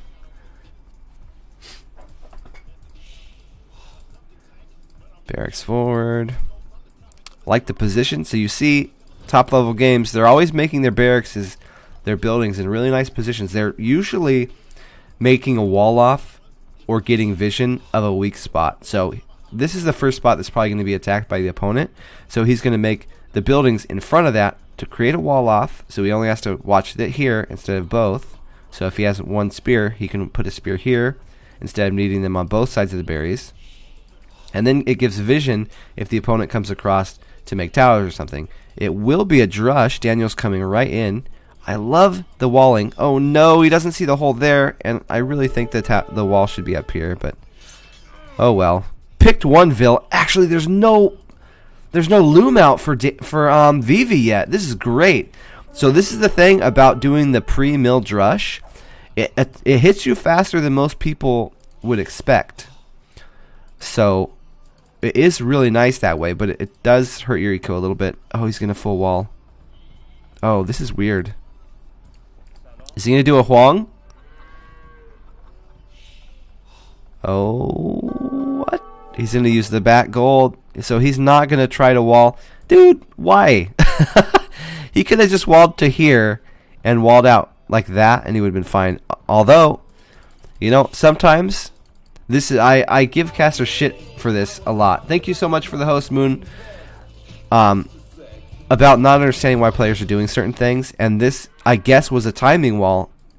So if he tried to wall out farther, yes, it would be better on paper, but for the timing, it might not be better. So actually, this wall isn't as good, but it's more effective because it keeps the militia out. So really nice to see that. Great timing there. Welcome, guys. Dude, I love those emotes.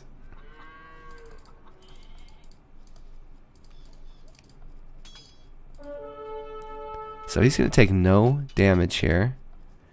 Getting to abuse these berry villagers. Not full engaging them. You notice that. He'll attack and then he'll run away. He doesn't want to take any damage. So if he can get free damage on the Vils, which would be their idle time, he'll take it. He'll run. If one Vil stops like that, then he'll attack the Vil. But you see, as soon as he thinks he's going to take damage... trying to save this guy here. As soon as he takes damage onto more than like one, he's running away. So this is really good micro. Watch how he micros this. Now he'll run away again. This is all just distracting. He's not trying to kill anything. Really good job. And it's USA against China, so the lag is not helping him out here. And he's still microing very well. That's a shit ton of ills. That makes me think he's going forward. 1, 2, 3, 4, 5, 6, 7. Only 7 Vil forward, VV. Wow. Changed his ways. Last game he went with 11 Vil forward. Maybe he's reformed. Reformed VV, only 7 Vil forward. He's a new man.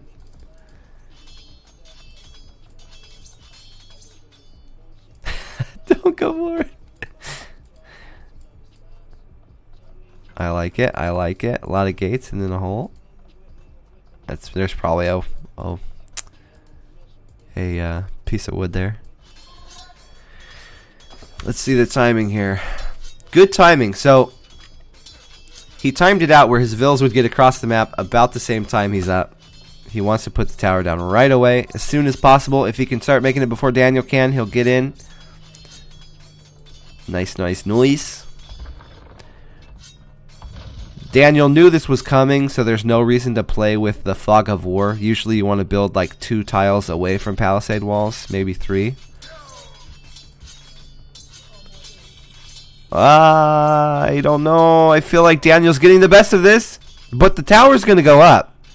He should be able to crush it, though. I would have liked to see the counter tower a bit faster, but I think he's got this.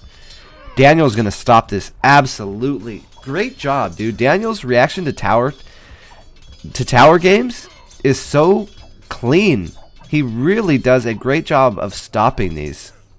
You even see in the chat. Well played. Yeah. Nice stuff here. So, while I would have just been screaming, I hate this guy, this piece of crap keeps making towers like a Belgian player would, Daniel's thinking, okay, what do I do to defend myself? So, really nice. Keeping his cool. Got himself a 6 villager lead now. Beyond that, the villagers are idle because they walked around the map. So, dude, Daniel might be on the way to a 2-0 lead against Vivi, one of the top players at the moment. Maybe. I hope so.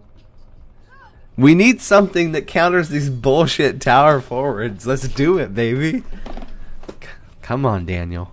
Come on. Teach us. Teach us the ways. He went Super Saiyan on the tower build and realized it had one weakness. It was the super fast drush.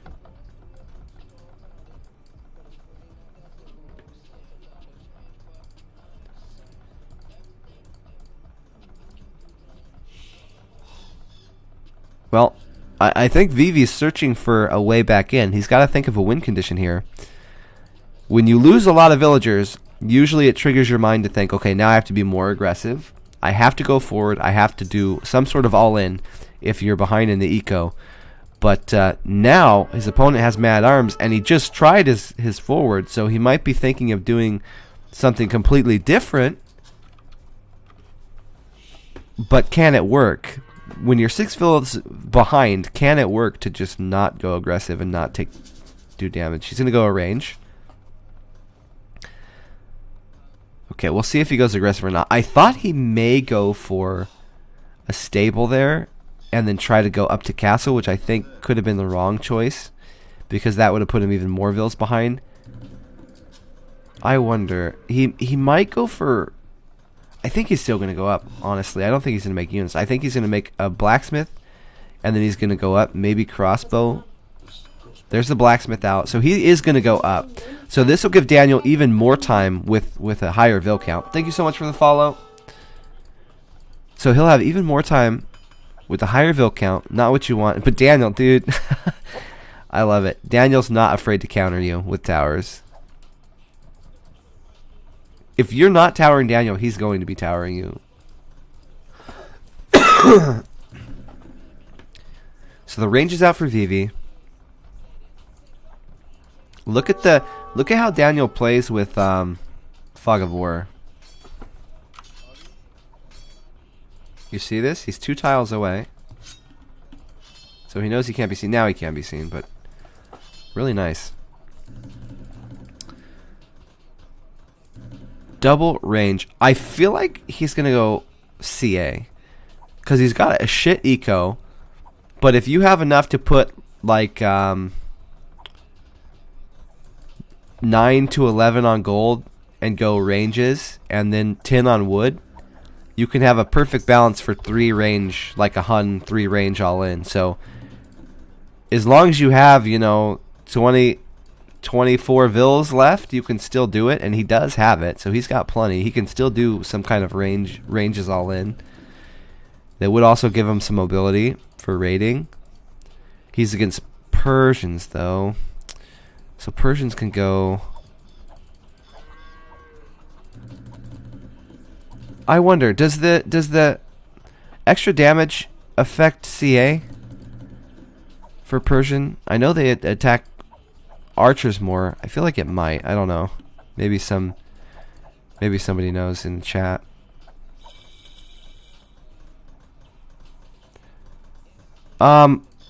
It depends.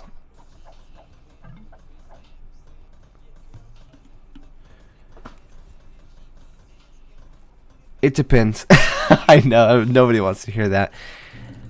You probably just want to go up as soon as you can, but it's gonna delay your fast castle. So it kind of makes it so that you're gonna basically up as soon as you can, and you'll probably play into feudal. CA have archers in their class. So you think these will take 2 extra damage to the knights of to VV knights? He is going for that CA though. I think it's a fair choice. And it's Turk, so I mean if you manage to make this go late game, you can get some upgrades and make them actually good. Right now they're not any better than any other CA though.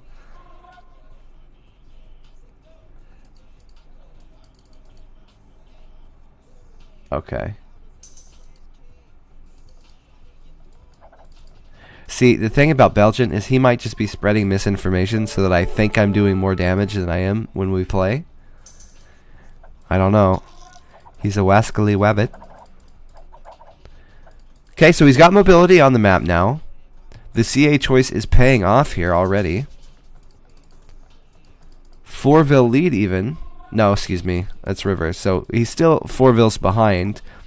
But Daniel doesn't have anything to deal with this yet. And, 3 ranges, really. I think I would have preferred to see him go knights or camels, but okay. This is actually really bad for Daniel if he gets in. So Vivi's very committed here. Is going to go for the TC. I think if it was me, I would have gone extra ranges and balanced it out so I could go like 4 range and gone full all in. Just like it was a Hun all in. Based on the fact that he got stuffed early, so he knows he's like 6 Vils behind his opponent, unless his opponent is like really slipping on macro. So I would feel the need to all in a lot more. Vivi maybe feeling a bit more confident. He can make TC and try to macro out of it, get a few Vil picks, and then macro out. But still, he's 6 Vils behind. Really great use of gates for Daniel. If these got in, they could be game ending. Like they could already have won the game because he would have picked a lot of wood, and also it would have kept the army count of Daniel down, which is really important because Daniel has better eco, so he's going to be able to make more army. The only way Vivi could really get a good trade here is if he started snowballing it while he had the bigger army, but the longer it goes, the better it is for Daniel. So, beautiful stuff with the gates. And now it's like, well, I guess it'll be kind of an even game. Vivi's just playing from behind. If he did the all-in way, he could have gone forward with a Siege Workshop instead of the TC and the farms, because now he needs farms too to keep the TC going. So he can't make a 3rd range or a forward siege. Let's see. Maybe he's hoping that Daniel will go 1 TC too long, and it looks like he is on 1 TC for a while. So it's understandable. Daniel's farms are beautiful. That is all. Hey, good morning, T90. I almost said Tristan, but you're not Tristan here. You're only Tristan in person. Thank you. Thank you for the sub, man. 20 months. 20 friggin' months. I think it's between you and my brother as my longest subs now. So, that's awesome.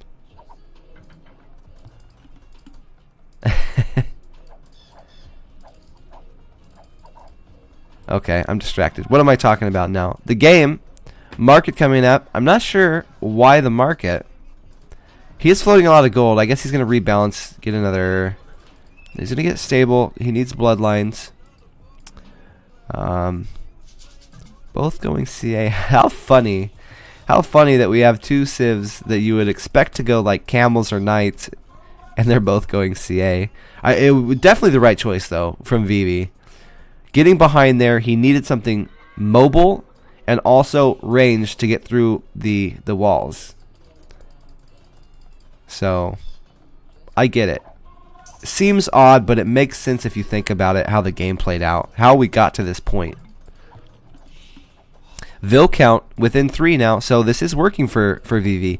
He went a lot of CA, maybe spooked Daniel. Daniel might have thought this was like a 1 TC all in, because like if I did it, I would have gone 1 TC, because I would have felt so far behind. So interesting style by Vivi, kind of almost pretend like you're going the 1 TC all in, but then start ecoing, and then you catch up in eco that way. So interesting take on it. No bloodlines, excuse me. Just got bloodlines now. Fully upgraded for Daniel. Vivi getting ballistics. I think ballistics are going to be more important than the +2 armor here. Siege coming out as well. Oh no. Oh no. Daniel's taking so much. No, no, no, no, no. Don't get trapped. Don't get trapped. If a Vil came out right now, oh my god. You're so lucky that you're not playing against Viper right now. Holy shit. I would never walk around Viper's TC where you can just put Vils out on whatever side and make a gate. Oh, that almost turned into a nightmare and a half. Daniel CA's lives flash between my eyes. Right between, in my 3rd eye. Okay, so now ballistics is out. Daniel's getting thumb ring, but I don't think he has ballistics where... Oh, excuse me, maybe he does. Let's see. Wait, who are we looking at? Let's see if he has ballistics.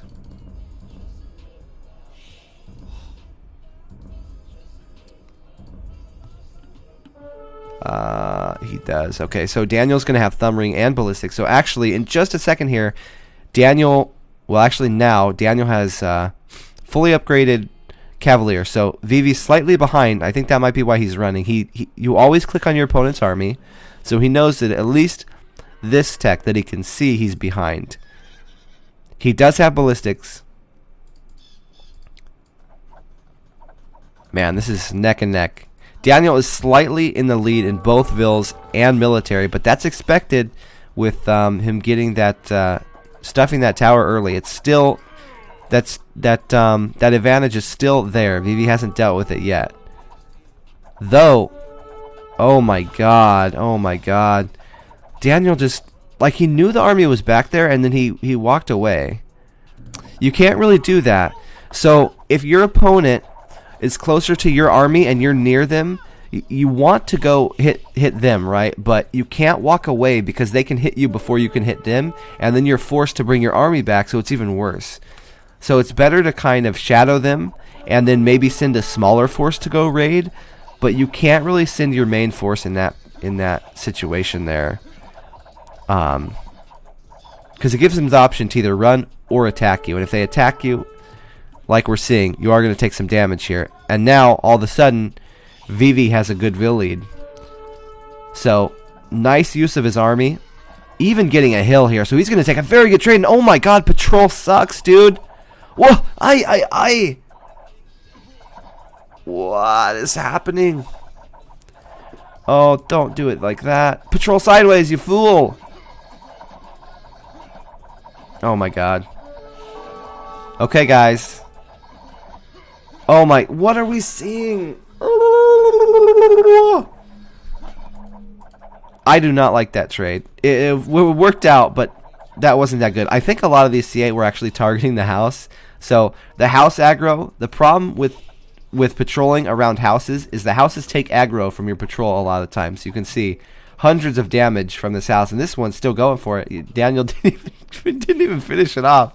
Oh my god. Alright, so yeah, when you're fighting with ranged units, you go forward and then you patrol sideways so that, how can I explain this? So as these are coming in here, these want to patrol like that, in a line this way, because that way as they're moving sideways, there's dodging arrows. If you patrol forward, you're always running in a direct line and they're hitting you in the face with their arrows. So you want to patrol sideways. It helps a lot more obviously if they don't have ballistics, but even if they do have ballistics, sometimes they'll dodge stuff. Get husbandry, you can do a lot of ballistics dodging, but yeah, you don't just patrol straight at your opponent's archers. That's not how you play, sir. So anyways, after that rant, what's going on? Daniel getting his castle stuff, totally missed it. I was just in a fog of people microing incorrectly. Man, Vivi has a good Vill lead. Holy shit. So we see eco advantage versus military advantage. So Daniel needs to turn this advantage into dead villagers here. He's now down like 14 vills. Maybe even cut back that the castle or put another one somewhere else. He does have a forward siege. I love the addition of the forward siege. 2 forward sieges. Okay. He's not dicking around, so he's going to go. And now. Have a good day. You too. Try not to miss me too much. I'm pretty sure I won't. Oh my god. Okay, so the castle going up for Vivi. Gonna defend. That's good because now Daniel can't cut back in. Guard towers out. These freaking tower hoes.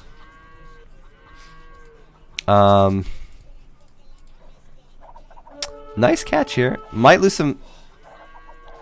No, he's not going to. Interesting that he keeps running. I feel like he could stop at one of these hills and just try to take some damage. But, you know, last time he kept running, Daniel let him go, so maybe he can find his way out. Oh no! Took the wrong path! He should have kept going north. Oh dude! You done goofed, kid! Oh no. Dude. Not the way you want it to go. Okay. Daniel gonna go Rams.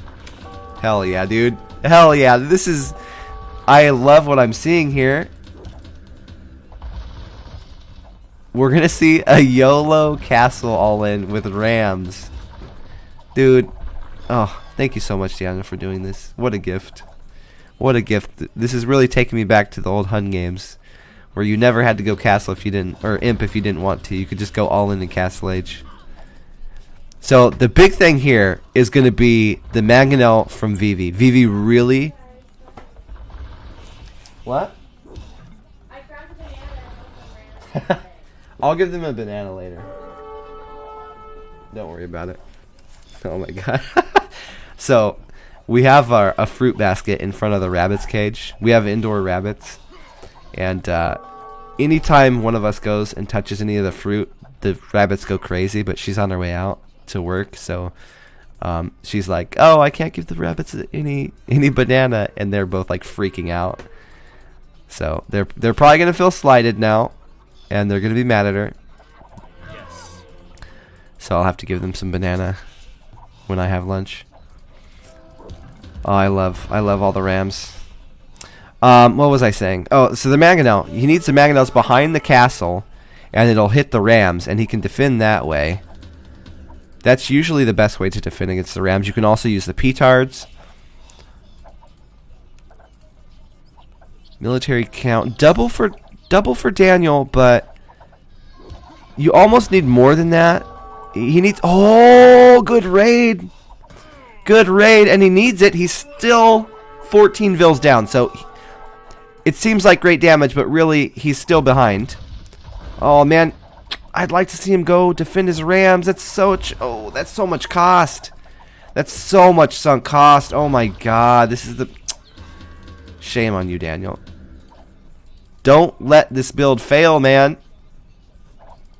Daniel is, I think he just finished college. So, I don't know. 24 sounds somewhere in that range. Somewhere that still is young and has hope.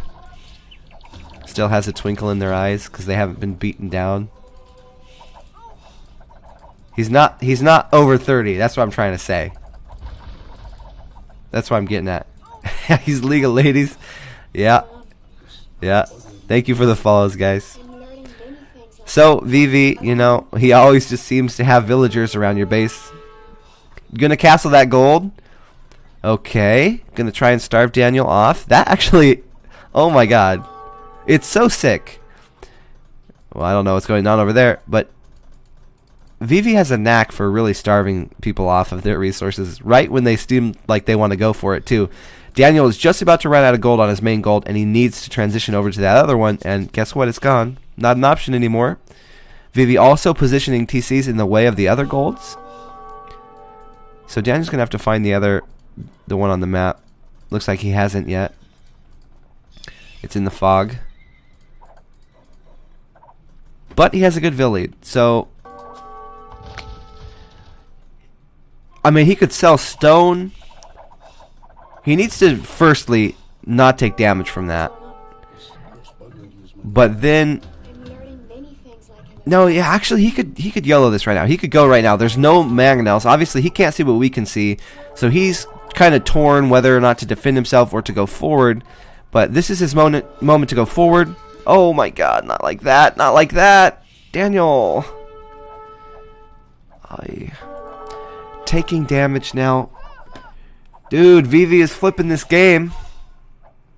Just great game awareness, like to know that was his moment to start countering. Perfect timing. Daniel's got to go. Yes, he's going. Oh, there's the Mangonels. What the heck? They were like hiding from my eyeballs. So, I think Daniel will take this. The question is, can he translate that into Vill kills afterwards? Because now he's trading damage, so they're doing a base race. Vivi is getting a lot of Vill kills, and not only that, he's getting a positional lead on the gold mines. So Vivi's getting two different things done here. Daniel is getting... He has what's defending Vivi, but he hasn't got a position anywhere. He does have the gold, but he hasn't got a position on Vivi's gold, so that's still being mined, and also the second one's being mined. And he doesn't have Vill kill, so I think Vivi got the better of this base race here. Though Daniel does have a good amount of army, so there's still potential for him to come back and do more damage here. Okay, he's going to start moving around to the side. He just really wanted that castle gone. Kind of surprised that he's not just ramming it and fighting the base here while he's got a military lead. He killed the castle, but then he's not going for the heart of the eco. So the whole thing about killing the castle is you want to kill the castle to kill the eco. If you're just going to go for the eco, then he should have, at the beginning, gone and attacked these extra sides with the rams instead of forcing the fight at the castle. So I think he's going to call it. Damn. I think it was still pretty close. Though, with Vivi being imp, Daniel's a ways off. Probably not going to win. I think that good defense, I guess, for Vivi. Good use of Mangonels to defend the castle. That's the problem with this fun build. It's so fun to play and to watch the all-in castle. But, you know, sometimes you just can't win. You got to play it perfect. Sometimes the enemy has to throw for it to work. But great showing here against Vivi. So Daniel's playing at the top level right now. Let me get my scoreboard fixed. Player 2 needs a score.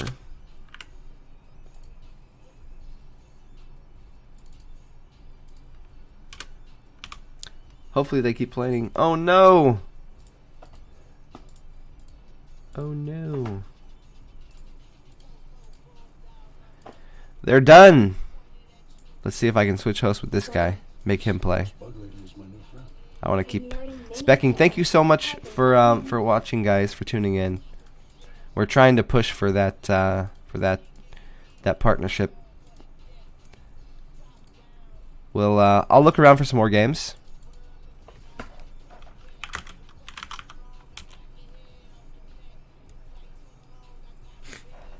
So we have Zhao Fan. Hopefully he gets somebody. He's a good player too. 2,300 plus.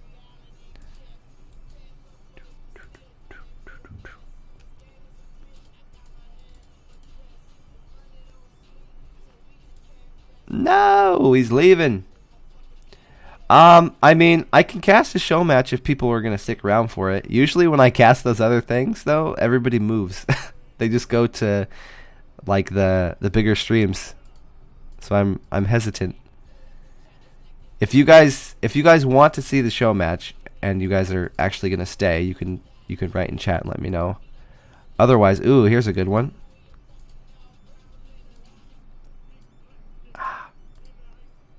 So we could watch VNS against Heresy.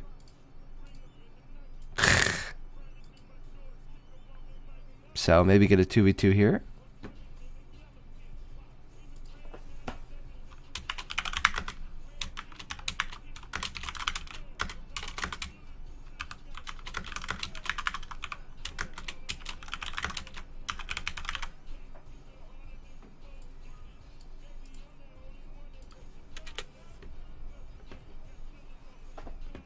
No, I left Heresy a couple days ago, actually.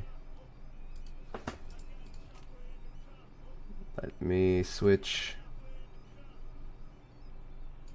score. So it'll be Heresy against DNS.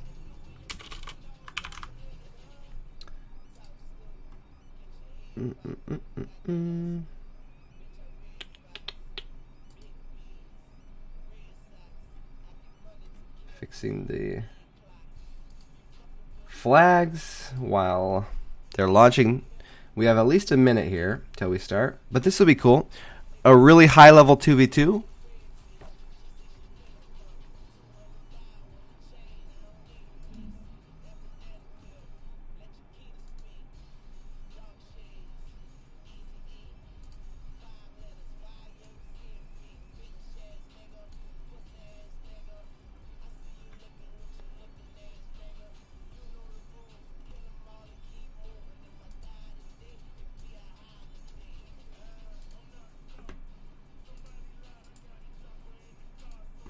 Almost. God, scoreboards are so hard to update. I'm such a streamer noob. Caster noob. Okay, are we good? No, we're not good. Somebody's going to complain that these flags aren't at the same level. That looks better. Okay, now we're good. Now we're good. So, ACCM with Pikachu, which I would guess is Kuda, with against Miguel and Melkor. So, pretty solid players here for sure.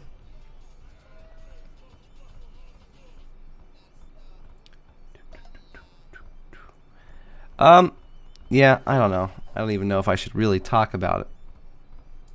But, yeah, I wasn't happy with how Heresy was being run. It just seemed like it was more focused on bringing players in and out of the team instead of actually getting on board and training and practicing on a regiment. So I didn't really want to be part of that if they're not going to play practicing a lot. And I mean, it's understandable. Some people have work, some people have school, so they can't be practicing every day. They can't be practicing every week. But when you can't get one day of practice, but every month or two, it's just not something I want to be playing with. Like, I could just stream and cast and do my own thing. But hopefully I'll have some other stuff going in the near future where I have more say in what's going on. So looking forward to that. Wish them the best, obviously. Friends with a lot of the players. It just, for me, it wasn't working. So it's nice that they have Dogao and Miguel coming now. So they are going to have a really strong roster. Hopefully they practice together. That's all I have to say.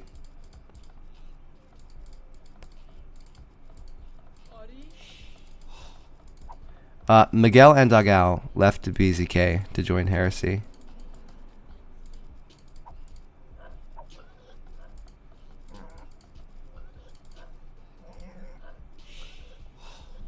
But now that I'm not on the team, I don't really want to talk about what players are shifting into what positions because it's not really my place. So I'll just, yeah. You can see the BZK, those guys moved over. They're on the roster stuff, so I don't feel like I'm talking out of turn there. Anyways, back to the game. Refocus here. So we've got Slav. Oh my god. Slav Japanese. So what you'll see is probably the Slav player is going to play the scout build. You want your Slav player to get on farms as soon as they possibly can. The scout builds streamline you to farms. And then you'll see the other player, yeah, calling Slavs. Watch this conversation. It's going to go Slavs, and then Melkor's going to go, oh shit. I don't get to play scouts. I guess I'll go archers. I dress archer. Miguel's going to go scout. See how that played out? So whatever civ has the better food eco or the better scout rush is going to go scouts most of the time. The other civ is going to play either man-at-arms or archers. So you have a combination of units that complement each other. Unless your base is just so garbage where you both have to go like mad arm forward type stuff, but that usually doesn't happen.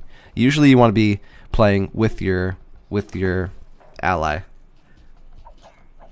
So we've got Mayan. So they actually have a really good combination too. Mayan is one of the better archer civs, so they'll be taking the archer role, and then Persian is pretty good for scouts and knights. They also have the option to go camels, which is great. Their knights doing the extra attack against archers, so this will be a really good combination. Archer scout into crossbow knight, probably from both teams. Though if Melkor's going if Melkor's going Drush to archer, he may. Well, we'll see. The Mayan might try something weird if he sees a Drush. Like he might think it's a FC, so you might see them play a little bit different than standard meta, but I would expect pretty standard archer scout from both.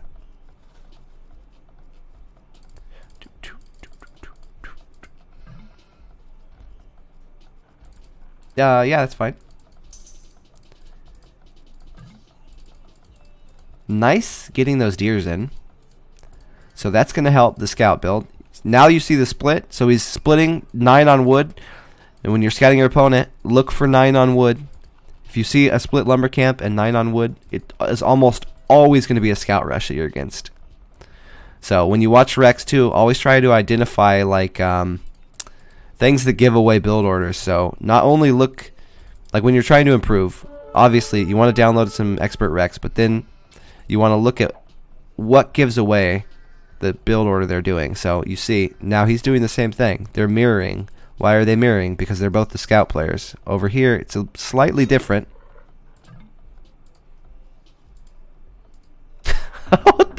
What in the world is that about? What? Apparently he doesn't like bacon. Maybe he has some religious things. I don't know. No. Oh my. Dude. Pikachu seems like he might be a bit rusty. That's the kindest way I can say this. Please make a palisade wall there. Thank you. So, bit weird base, but he does have 2 golds, so I like the way he set his base up. He should get his boar. I like that he didn't go for this gold, though. It's really exposed, and of course you're going to be playing against 2 players, so you're going to be taking scout damage and archer damage, probably. So you can't really use this. You can't wall it. You might have to tower it. It would be just really bad. So it's better to go here. You actually have 2 golds, so really good base setup for Pikachu.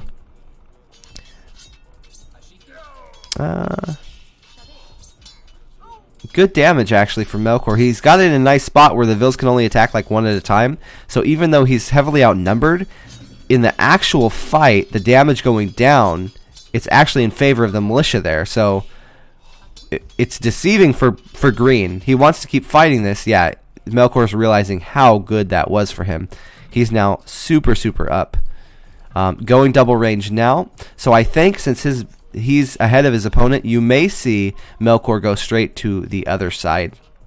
It will also help ACCM get, or excuse me, it'll help Miguel get through the base too, because if it's just a melee unit, he's never going to chop through this.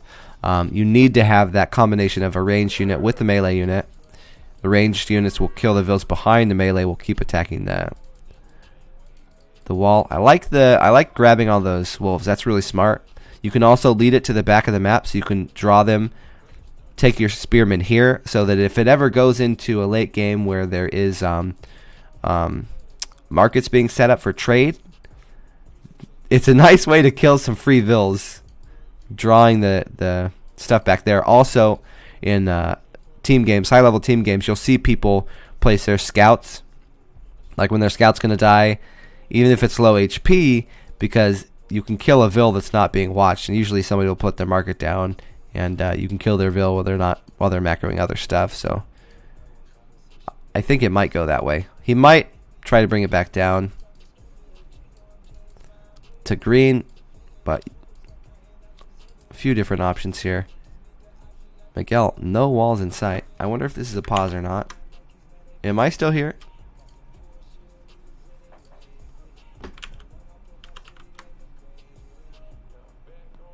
Oh, I'm not dropping frames, so it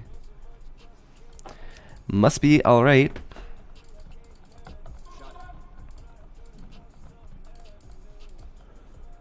Okay, so Miguel coming in for the double team.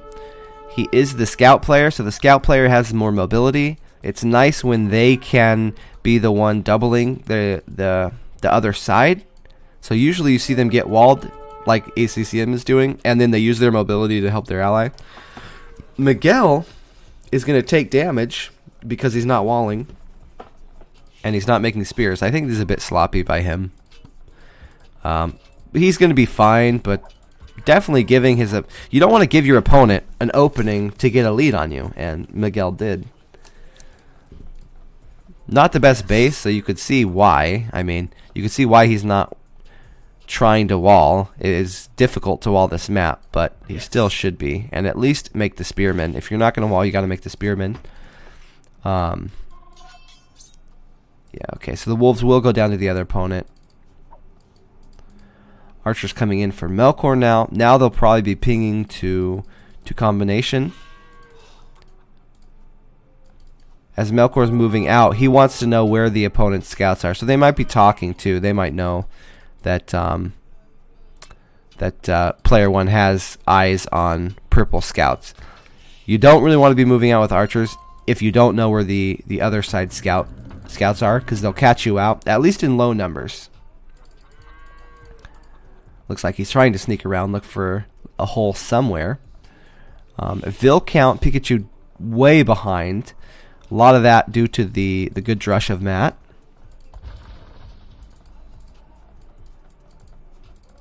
Hey, Daniel. Nice games, Daniel. Really well played today. That last game, too, I think you still could have won, but that's fine. Trading games with Matt and Vivi is never bad.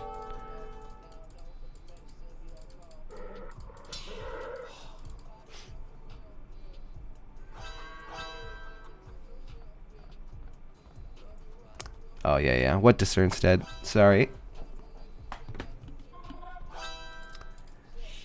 Yeah, well, I think the reason they didn't is because he's walled. But I agree. I think they should have doubled him. After Green got behind, I think Melkor should have gone to ACCM's side. Yes. Yeah, now Miguel's asking for help. The problem is they're there first. What's going on? Miguel, again, not walling, really giving his opponents a chance to get some damage in on him. Thank you for the follow. The tower, interesting position. I think maybe it's to defend the wood as well, because this it'll defend against scouts well, obviously, because it's they're melee anyways. The archers may be able to find a position here or here, but since the tower's in this spot, it can defend the wood as well. If he made it out here in front, where you probably would see it a lot of times, the wood would be exposed. So I like that it's protecting two things. Maybe not as well. It doesn't protect either one like perfectly, but it protects them both a little bit. Now, this is the beautiful thing about teamwork, man. Combinations now, they're going to threaten these villagers. Get a really good trade here. Man, Pikachu needs to target fire these spearmen. Now he does. The scouts can come back in. You know, a bit of a miss micro there, but Miguel having to use a lot of scouts. Miguel had to do bloodlines. He had to go +1 armor as well, just to go even here. So that's a good trade for VNS, I believe. The problem is Melkor is free to kill his opponent. So since Green didn't re-wall, he's trying to micro that army, right? So we can only be in so many places at one time. Melkor is able to get through the wall because Green's microing somewhere else, and now it's just massive damage.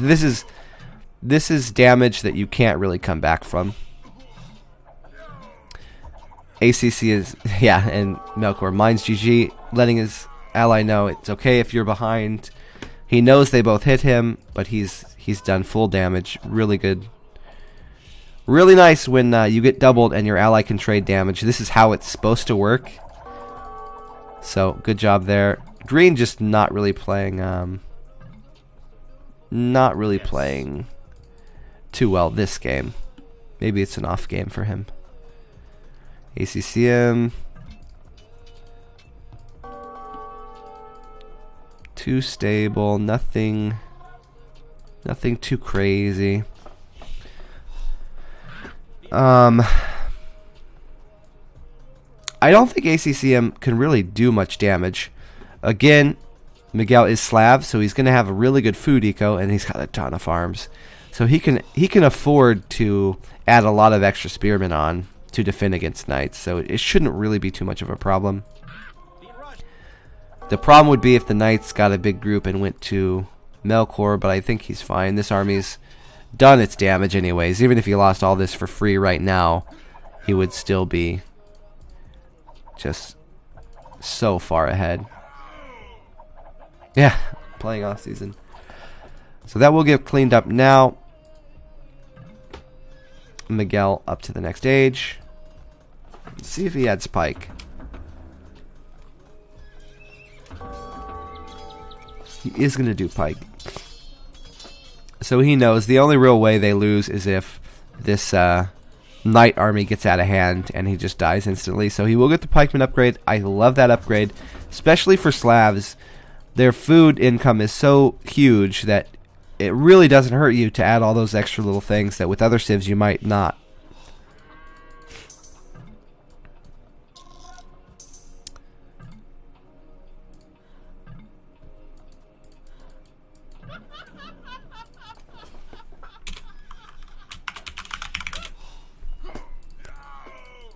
What?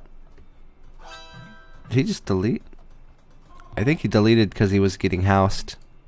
I don't know if I would have done that. Maybe those scouts were really low HP. Sometimes it's worth it. Usually I feel like it's not, especially if your house is that close. Got the +2 knights out now. There's enough crossbow out on the field now for Matt that he can probably deal with low numbers of knights. Like if these 5 knights went to support green, he could kill them. So at this point, oh, there's more coming though. So they're gonna try to kill Matt's crossbow numbers before they get out of hand. It would help green and also make it so that ACCM can switch to like camel or something to defend against the knights if he needs to, or even monasteries. So he wants to clean up the crossbow, but can he do it before more damage is done? ACCM is ahead of everybody else in the game. He just has to stop the bleeding of his opponent or his ally here.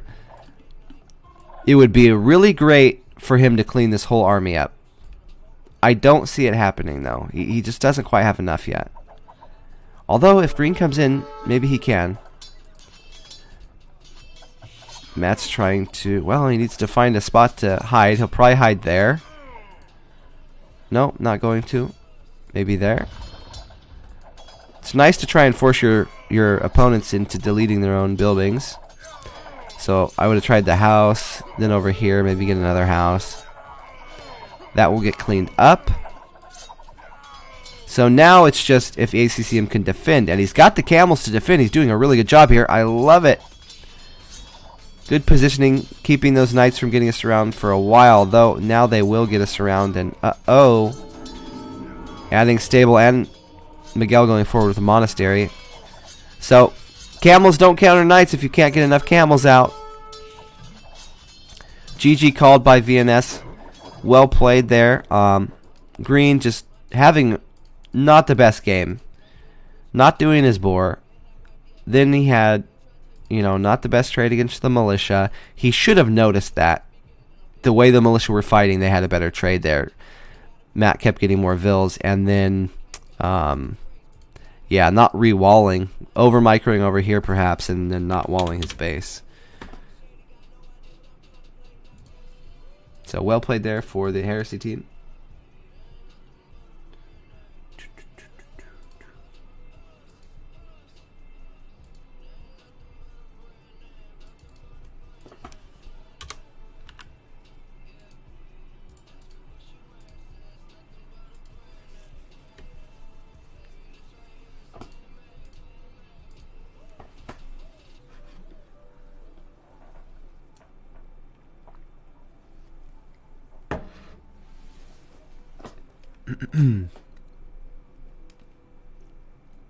See if they go again.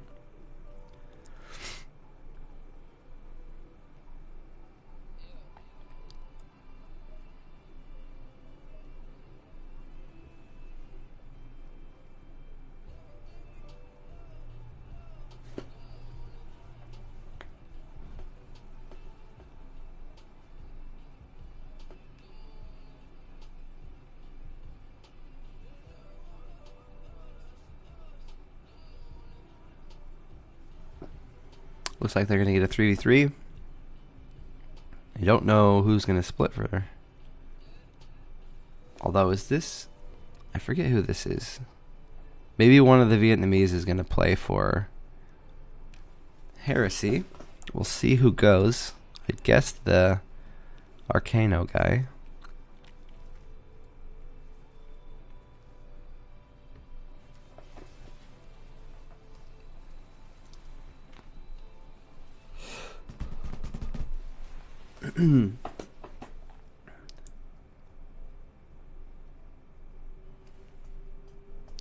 I'll be right back. Grab some water.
Alright, I am back.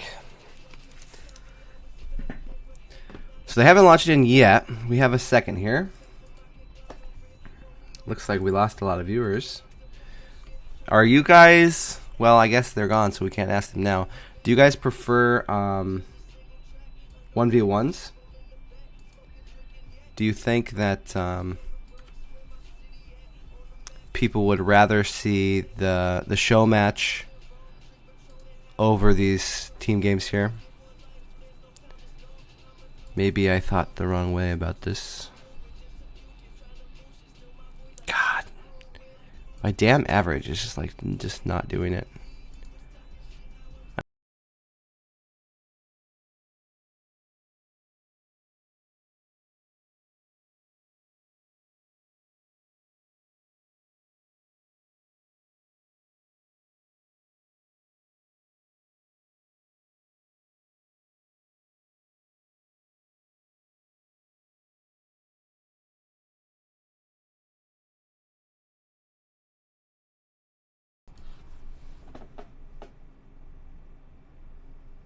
Yeah, I know. But I need a privacy screen. I just need to move it. Do you think we should move over?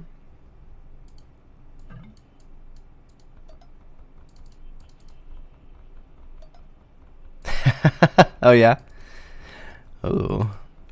Yeah, you wash those dishes, Steve. You clean those clothes. I mean, I'm fine casting the show match if you guys want. I mean, these are just random team games. They are high level, though. Are the show matches started? I guess we can move over. Alright.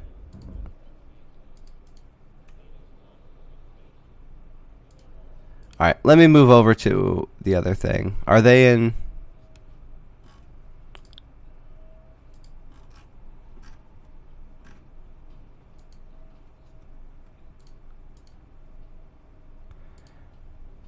Alright, we'll do it.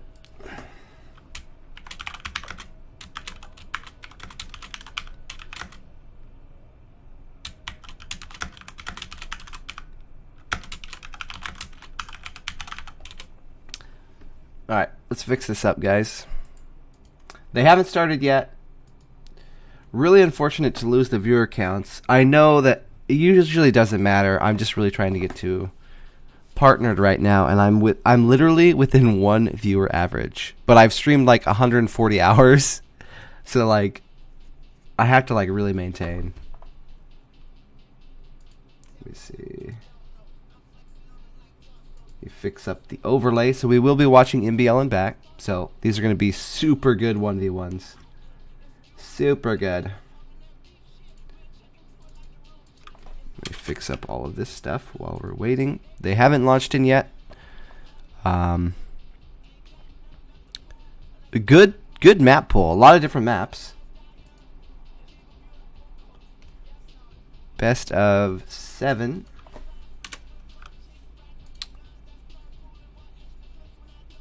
Game 1.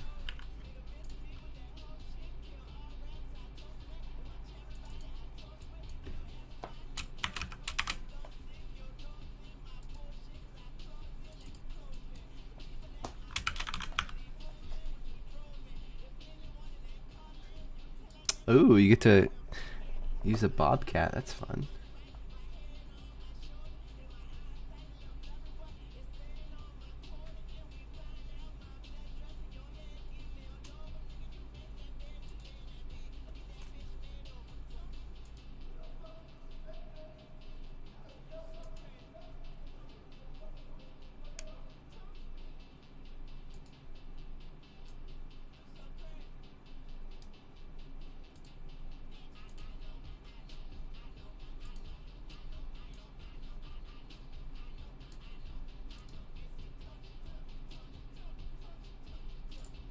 All right, the overlay is done. We have done it.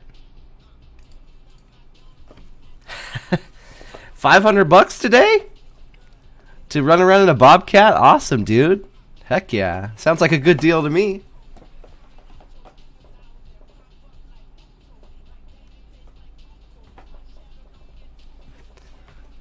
Lurk and a half. All right, so we got Arabia, El Dorado. Is there a...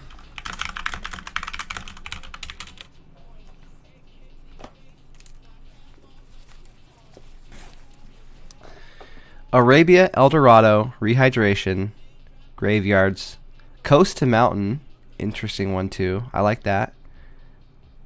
Tidepool, and Regicide Fortress. Regicide Fortress is...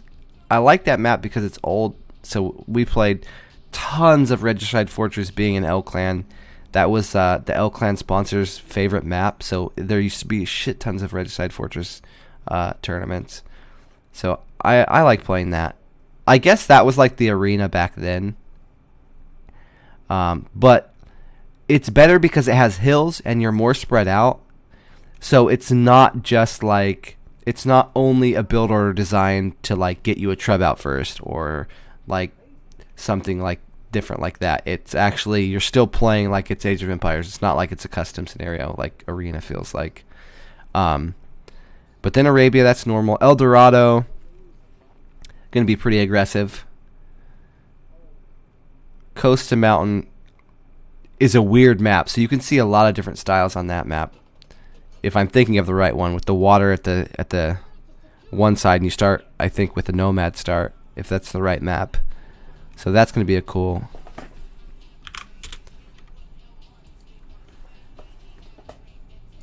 Oh, here's the draft. Let's see. So...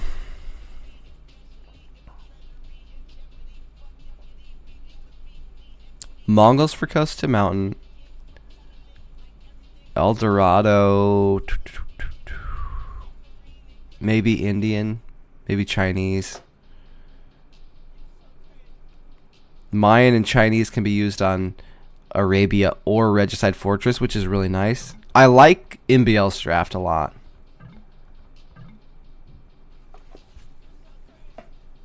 Oh, RF. Yeah, I didn't think about that.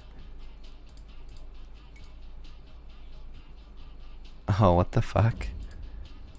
Oh, scandalous. See, this is sucks because now back... Dude, this isn't okay. Now back knows the Civ that MBL wants to play for Arabia. And... you want to give the player the benefit of the doubt, but at the same time,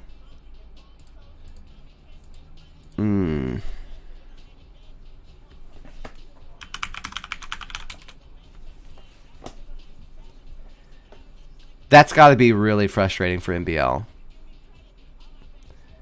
And Nilly, too, because you want to give the player the benefit of the doubt. Maybe Back forgot, but he just got the Civ ban. He knows that he's not allowed to use Aztec, so it's only benefiting Back at the moment. He gets to know what MBL's thinking for this game.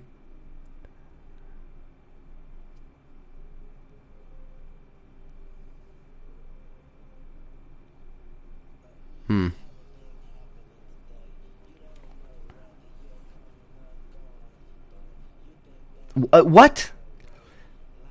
Wait, are you saying 2-minute game or a almost 3-hour long game? Oh my god. I don't know that I could play a 3-hour long game. That must have been so epic. So what happened was Back, okay, they get 7 picks and then there's 2 bans. Or no. 9 picks and then there's 2 bans. Fuck. Math is so hard, I should just look. 9 picks in 1 ban. 9 picks in 1 ban for each. So, MBL banned Aztecs from his opponent. And Back then picked Aztec in the first game. So Back knows what MBL's Civ is going to be for game 1. So now they have to figure out how to do it. And it looks like...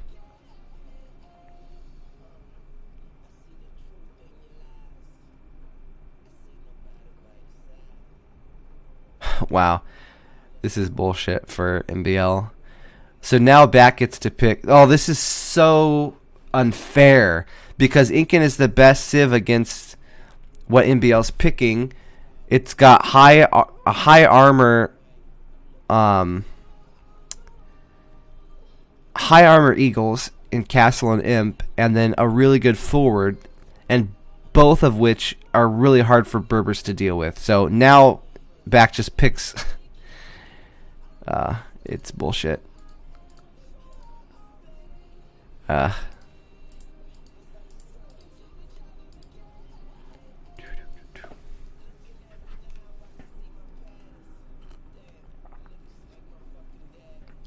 Yeah. Well, Nilly said that in the main tournament, he will let the opponent pick the Civ, but for the sake of the show match, he's going to let Back pick a Civ, which sucks, man.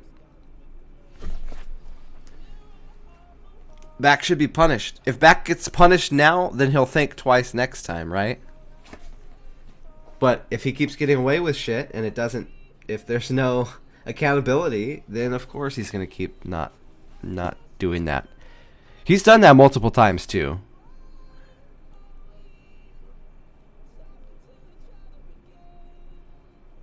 Yeah, I agree. MBL should be able to pick the Civ.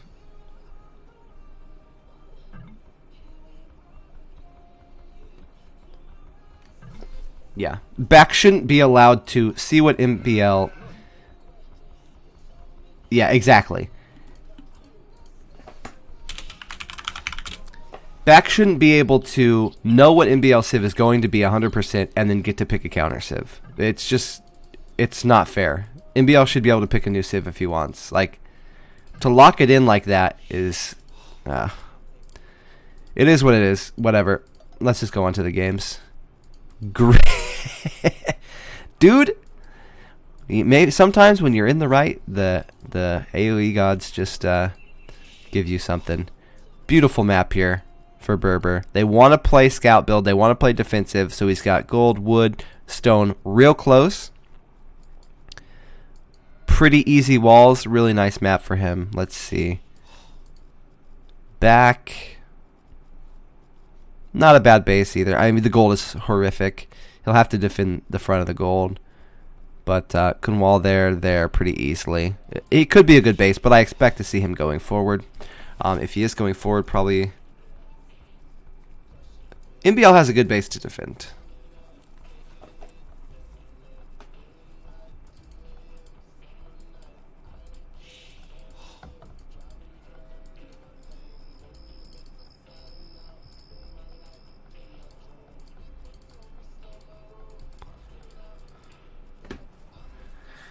So I think we'll see like 20 or 21 pop scouts from MBL. Probably making his buildings here in front of the berries, this direction. And then, yeah, there's the house already, so it's going to be going that direction. And then a forward from back.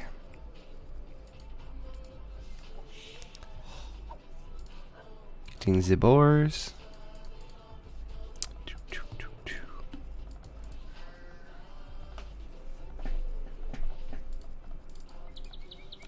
Yep. That's the problem with it too, right?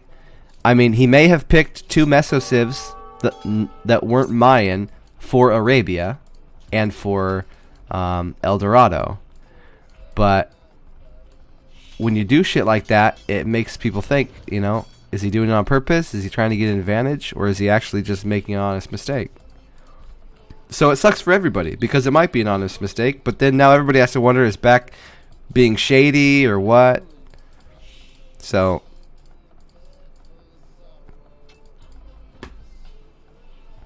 nice. MBL gonna stop the lame. Plot twist, MBL's the one getting lamed. Of course he's defending his boar.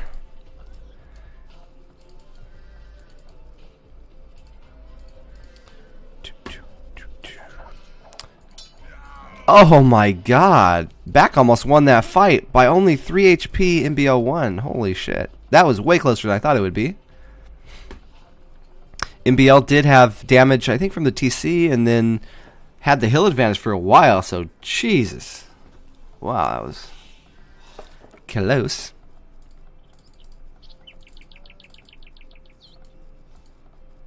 Oh. Not going to find that. Probably not going to walk behind that wood line. You better not have. Don't be stealing boars.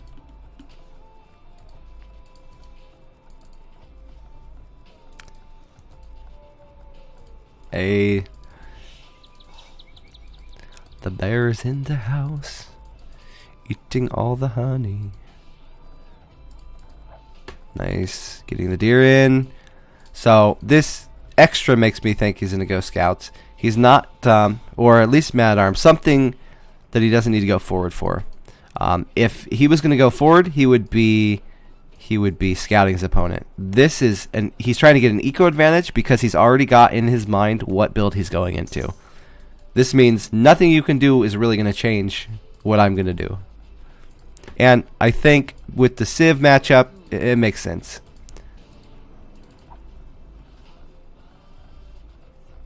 Really? Oh my god. I see. Okay, yeah, you're pulling it back on us. Is it an honest mistake, or is he a shady guy that was going to steal anyways? Yeah, Discerner, you still going to go for that? I think, don't you have to be 1800 by the end of this year? You're doing 100 points a year, right? Getting walled. You'll see a scout player, if they're against a Civ that's going to go mad arm forward, they're going to try and get their stuff walled by 10 minutes. So let's see how close he is. So he wants to have a wall up so that the first tower doesn't hurt as much as it could, and it also keeps the mad arms out. It should be done by around 10 minutes, and you see about the 10-minute mark, he's getting it pretty... Actually, this should have probably walled here first, so it's going that direction. But yeah, around 10 minutes he's walled. That's when the mad arms are going to be across the map. Now he's going to go a stable. He's got the deer. Well, 2 deer. Only a 1 forward though, actually. So back, he might be able to make it look like a harder forward than it is. Going to bring a tower out from MBL. He... I don't know about that position because 1 mad arm can sit there and attack it, but it's fine. Once he noticed that there's not a tower going up, I like that. He took some vills off. So that will force a tower out of MBL.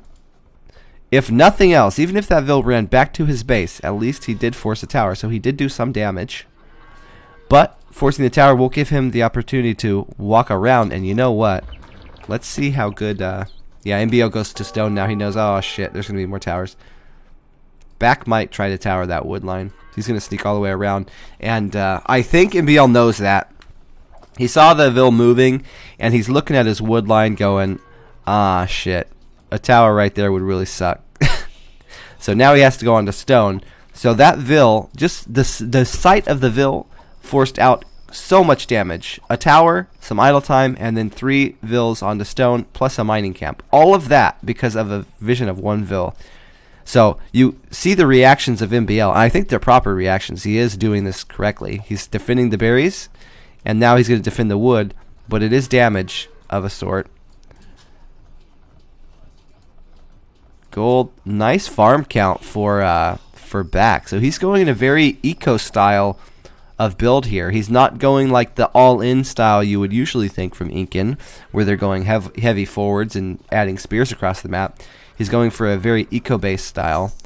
This can catch people off, especially if they're going scouts too, because if they overreact, then you can go castle like way faster than them if you wall and go eco style. The problem is if they come across the map. So if MBL notices that it's the eco style and he comes across the map, he makes a range and he makes more scouts. He can go scouts and skirms and archers, come across the map, and then he could be the one towering on the back. So that's the kind of risk you take when you try this style. There's a lot of different variations of the Mad Arms build, so it's good to keep changing it up, because some work better when it's a... Oh, is he just going to run in? Oh my god. Oh, that's weird. Did an outpost? What? Nice micro there from back to identify that house was so low HP. Gonna do it again and come through. Oh, yeah, that sucks right there. That tower. And now there's Mad Arms and a tower. MBL probably will have to make a counter tower. I don't think that he'll replace his wood because he needs the gold too. Actually, 1, 2, 3.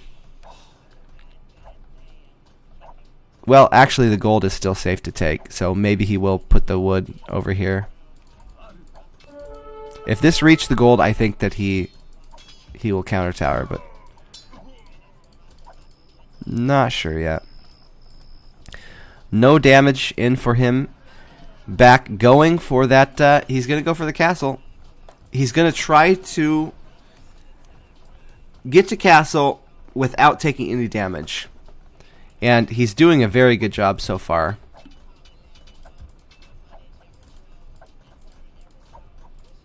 MBL. So now that he knew the gold was safe, he moved over to the wood. Ethiopian countering Hun. Well, it's really just the man-at-arms style is really hard to deal with when you're a scout civ. So it kind of depends on how that plays out. But Ethiopian does really good. Can do really well against Hun. They can do like a Drush fast castle crossbow. So you can deal with a lot of the like CA builds that Huns do pretty well with that. They can do man-at-arms. So they can do man-at-arms into skirms without even going to gold. And they can also do man-at-arms into archers that are, attacking faster. So they can do really well. I think it's dependent on the map and how the first like 2 minutes of a feud will go. If Huns get to castle even or ahead, then I think they'll be fine, and then they can use the CA mobility. But Ethiopians definitely have weapons to deal with them. I wouldn't say it's a counter, but it's a tough matchup.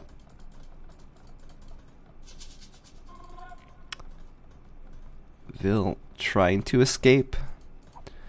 Nice catch by MBL there. Not even going to waste time making the tower either.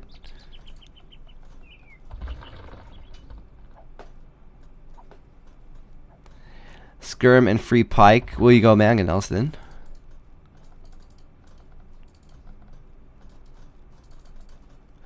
So you could go CA.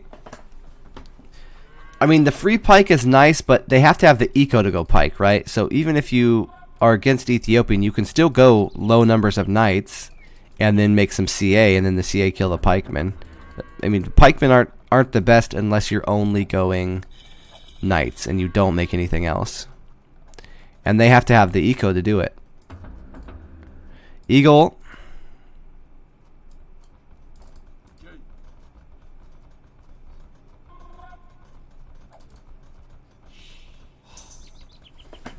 Palace CA, yeah. Yeah, if you can go Paladin CA, sure.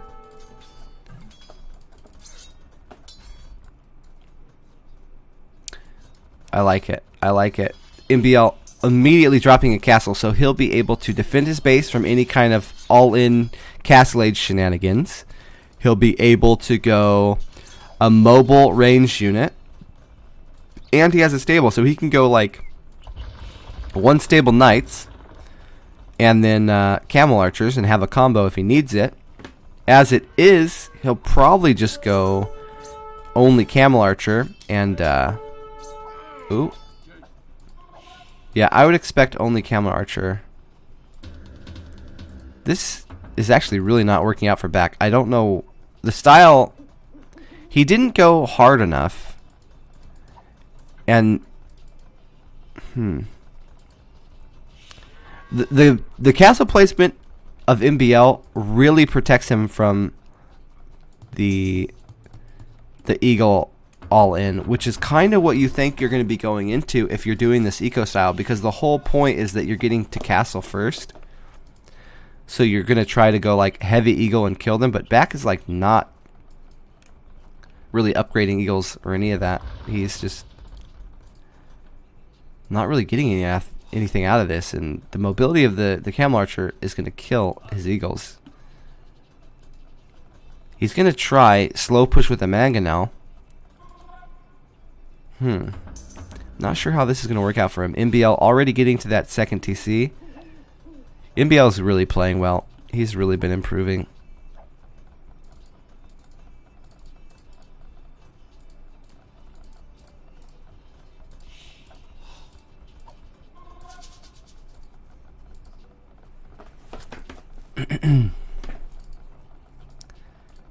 Siege Workshop. So he wants to make sure that he has a mangonel to trade mangonels if he does have to trade them. Protect his TC.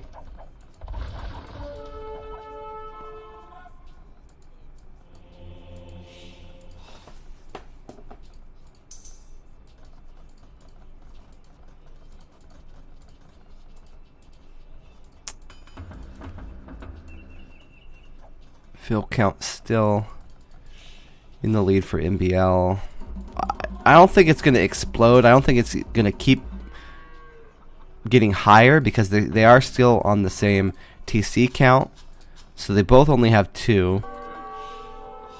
The difference, I feel, is going to be the mobility of the camel archers. That's really going to... Oh. Man, they're doing so much damage.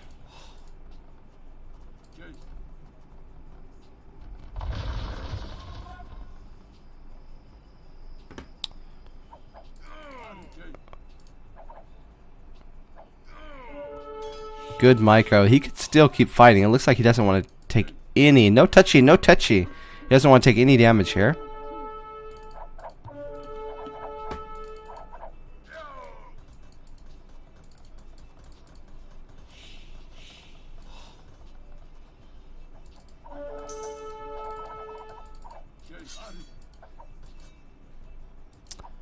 That's just not enough eagles to really fight it. He's just trying to keep him back off his base. He knows these eagles aren't going to kill anything.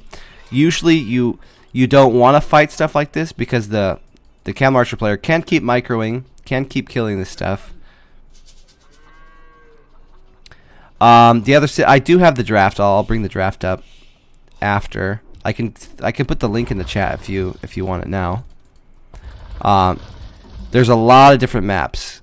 So we'll have to look again. Oh, Almost. That was a really good try from back. So he attacked ground and then kept running. Camel Archer ball is getting kind of big now. Gonna have a split. Nope, don't need a split. Splits are for noobs. He should be able to clean all of this up, no problem. Vilcount is dead even now, though. I wonder if Back added a TC. Okay, so Back does have 3 TC now. So this is maybe where Back can get some kind of a lead. That's what we call oversaturation. Only 3 of them are actually working because so many people are standing there watching. What in the world? What is this, a construction site? What the hell? And he's doing some heavy micro. That's probably part of it. So Back, I guess right now he's thinking macro is eco up. His military is behind. But he does have the potential to get an economy lead. Right now they're dead even. But Back doesn't have an extra TC. And MBL's being super inefficient. Like, this is just a travesty. Like, what the hell?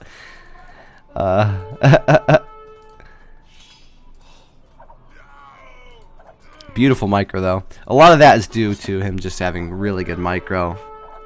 He's getting so much out of microing that it's worth having idle vills. Because this is a lot of gold he's taking from his opponent. Do.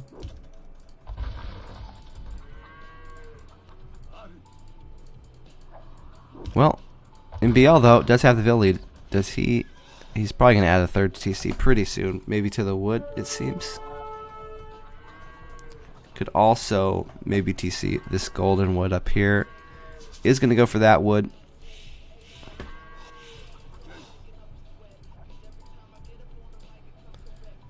So this is a very uncomfortable position for Back to be in. You don't want to be... Oh, nice attack round there. Great micro. MBL really, really precise with his micro this game. You don't want to be the Incan player when you feel like you can't do damage to your opponent. Now the game's just scaling up, going to Imp, but you're not mobile. Oh, good shots. Ooh, maybe overstepping a bit, MBL. Yeah, losing a bit of damage, and now there is enough Eagles to kind of push these Camel Archers around a little. Well, at least, well, never mind. Never mind. That's a lot. So, he's going to build a castle trying to protect his gold mines. Yeah, definitely needed. MBL showed that he's not afraid to send mangonels across the map. So, you need a castle on these gold mines or you're not going to have shit. Good micro, though. Once you can stutter step and kill units in 1 or 2 shots, you can do this all day. I don't think ballistics is finished. It's hard to tell because there's so much movement. Great micro. Couple knights even coming in. Those are just designed to kill mangonels.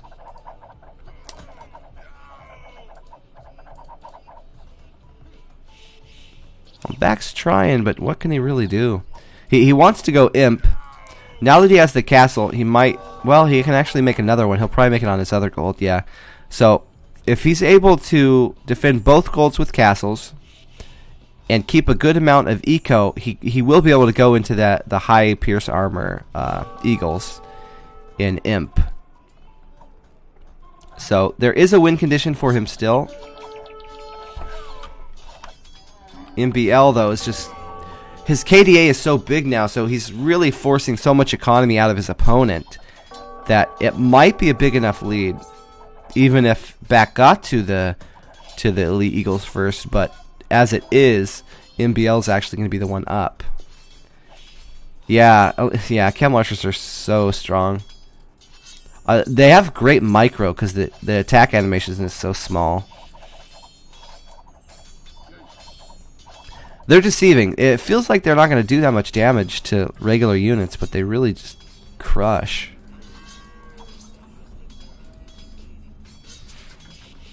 So he is going to Imp.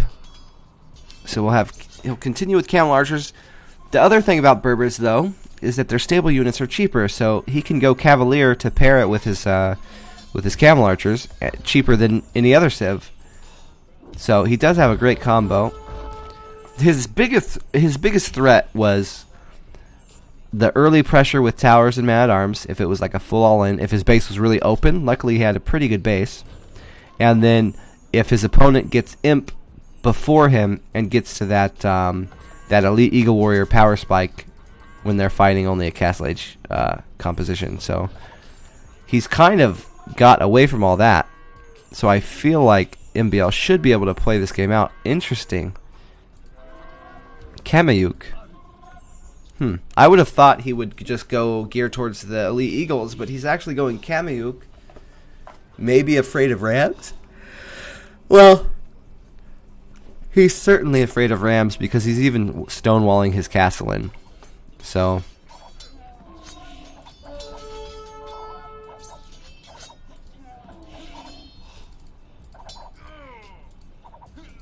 nice micro. Yeah, it's just going to get worse and worse. This is just continued mobility. Abusing the mobility, man. MBL playing this one out really well. Nothing really to say. Nothing really weird happening. He's just playing to the strength of the one unit. This is kind of how you play like, or how you want to play like Burmese, Spanish. You want to get up to castle with only having to make a little bit of defense and then drop a castle and boom out of it and just abuse the efficiency of that one super strong unique unit.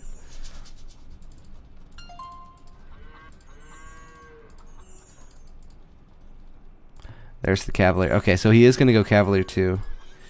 Not upgrading it yet. Getting full upgrades onto the Camel Archer. Actually going to go Light Cavalry. So he'll go Camel Archer and Light Cav. That'll make it so that he can save more gold for the Camel Archers, which is fine. Cavalier would help a bit more against the Eagles than Light Cavalry, but I think he's just worried about Mangonels or Onagers, really. So that's what the melee units are for. The rest he'll just do some micro. So we got elite Camel Archers against non-elite Eagles. This is not the fight you want to take. Back desperately wanted to buy time for his castle to go up, but I don't know that it's worth it. That was a lot. It was a lot. MBL gonna go in, dive in, see if he can get some heavy eco damage. Doesn't really need it though. He can pretty much just slow play this, get some trebs going. GG called. Back kind of feeling the pain. Knows he can't really get away from that anymore.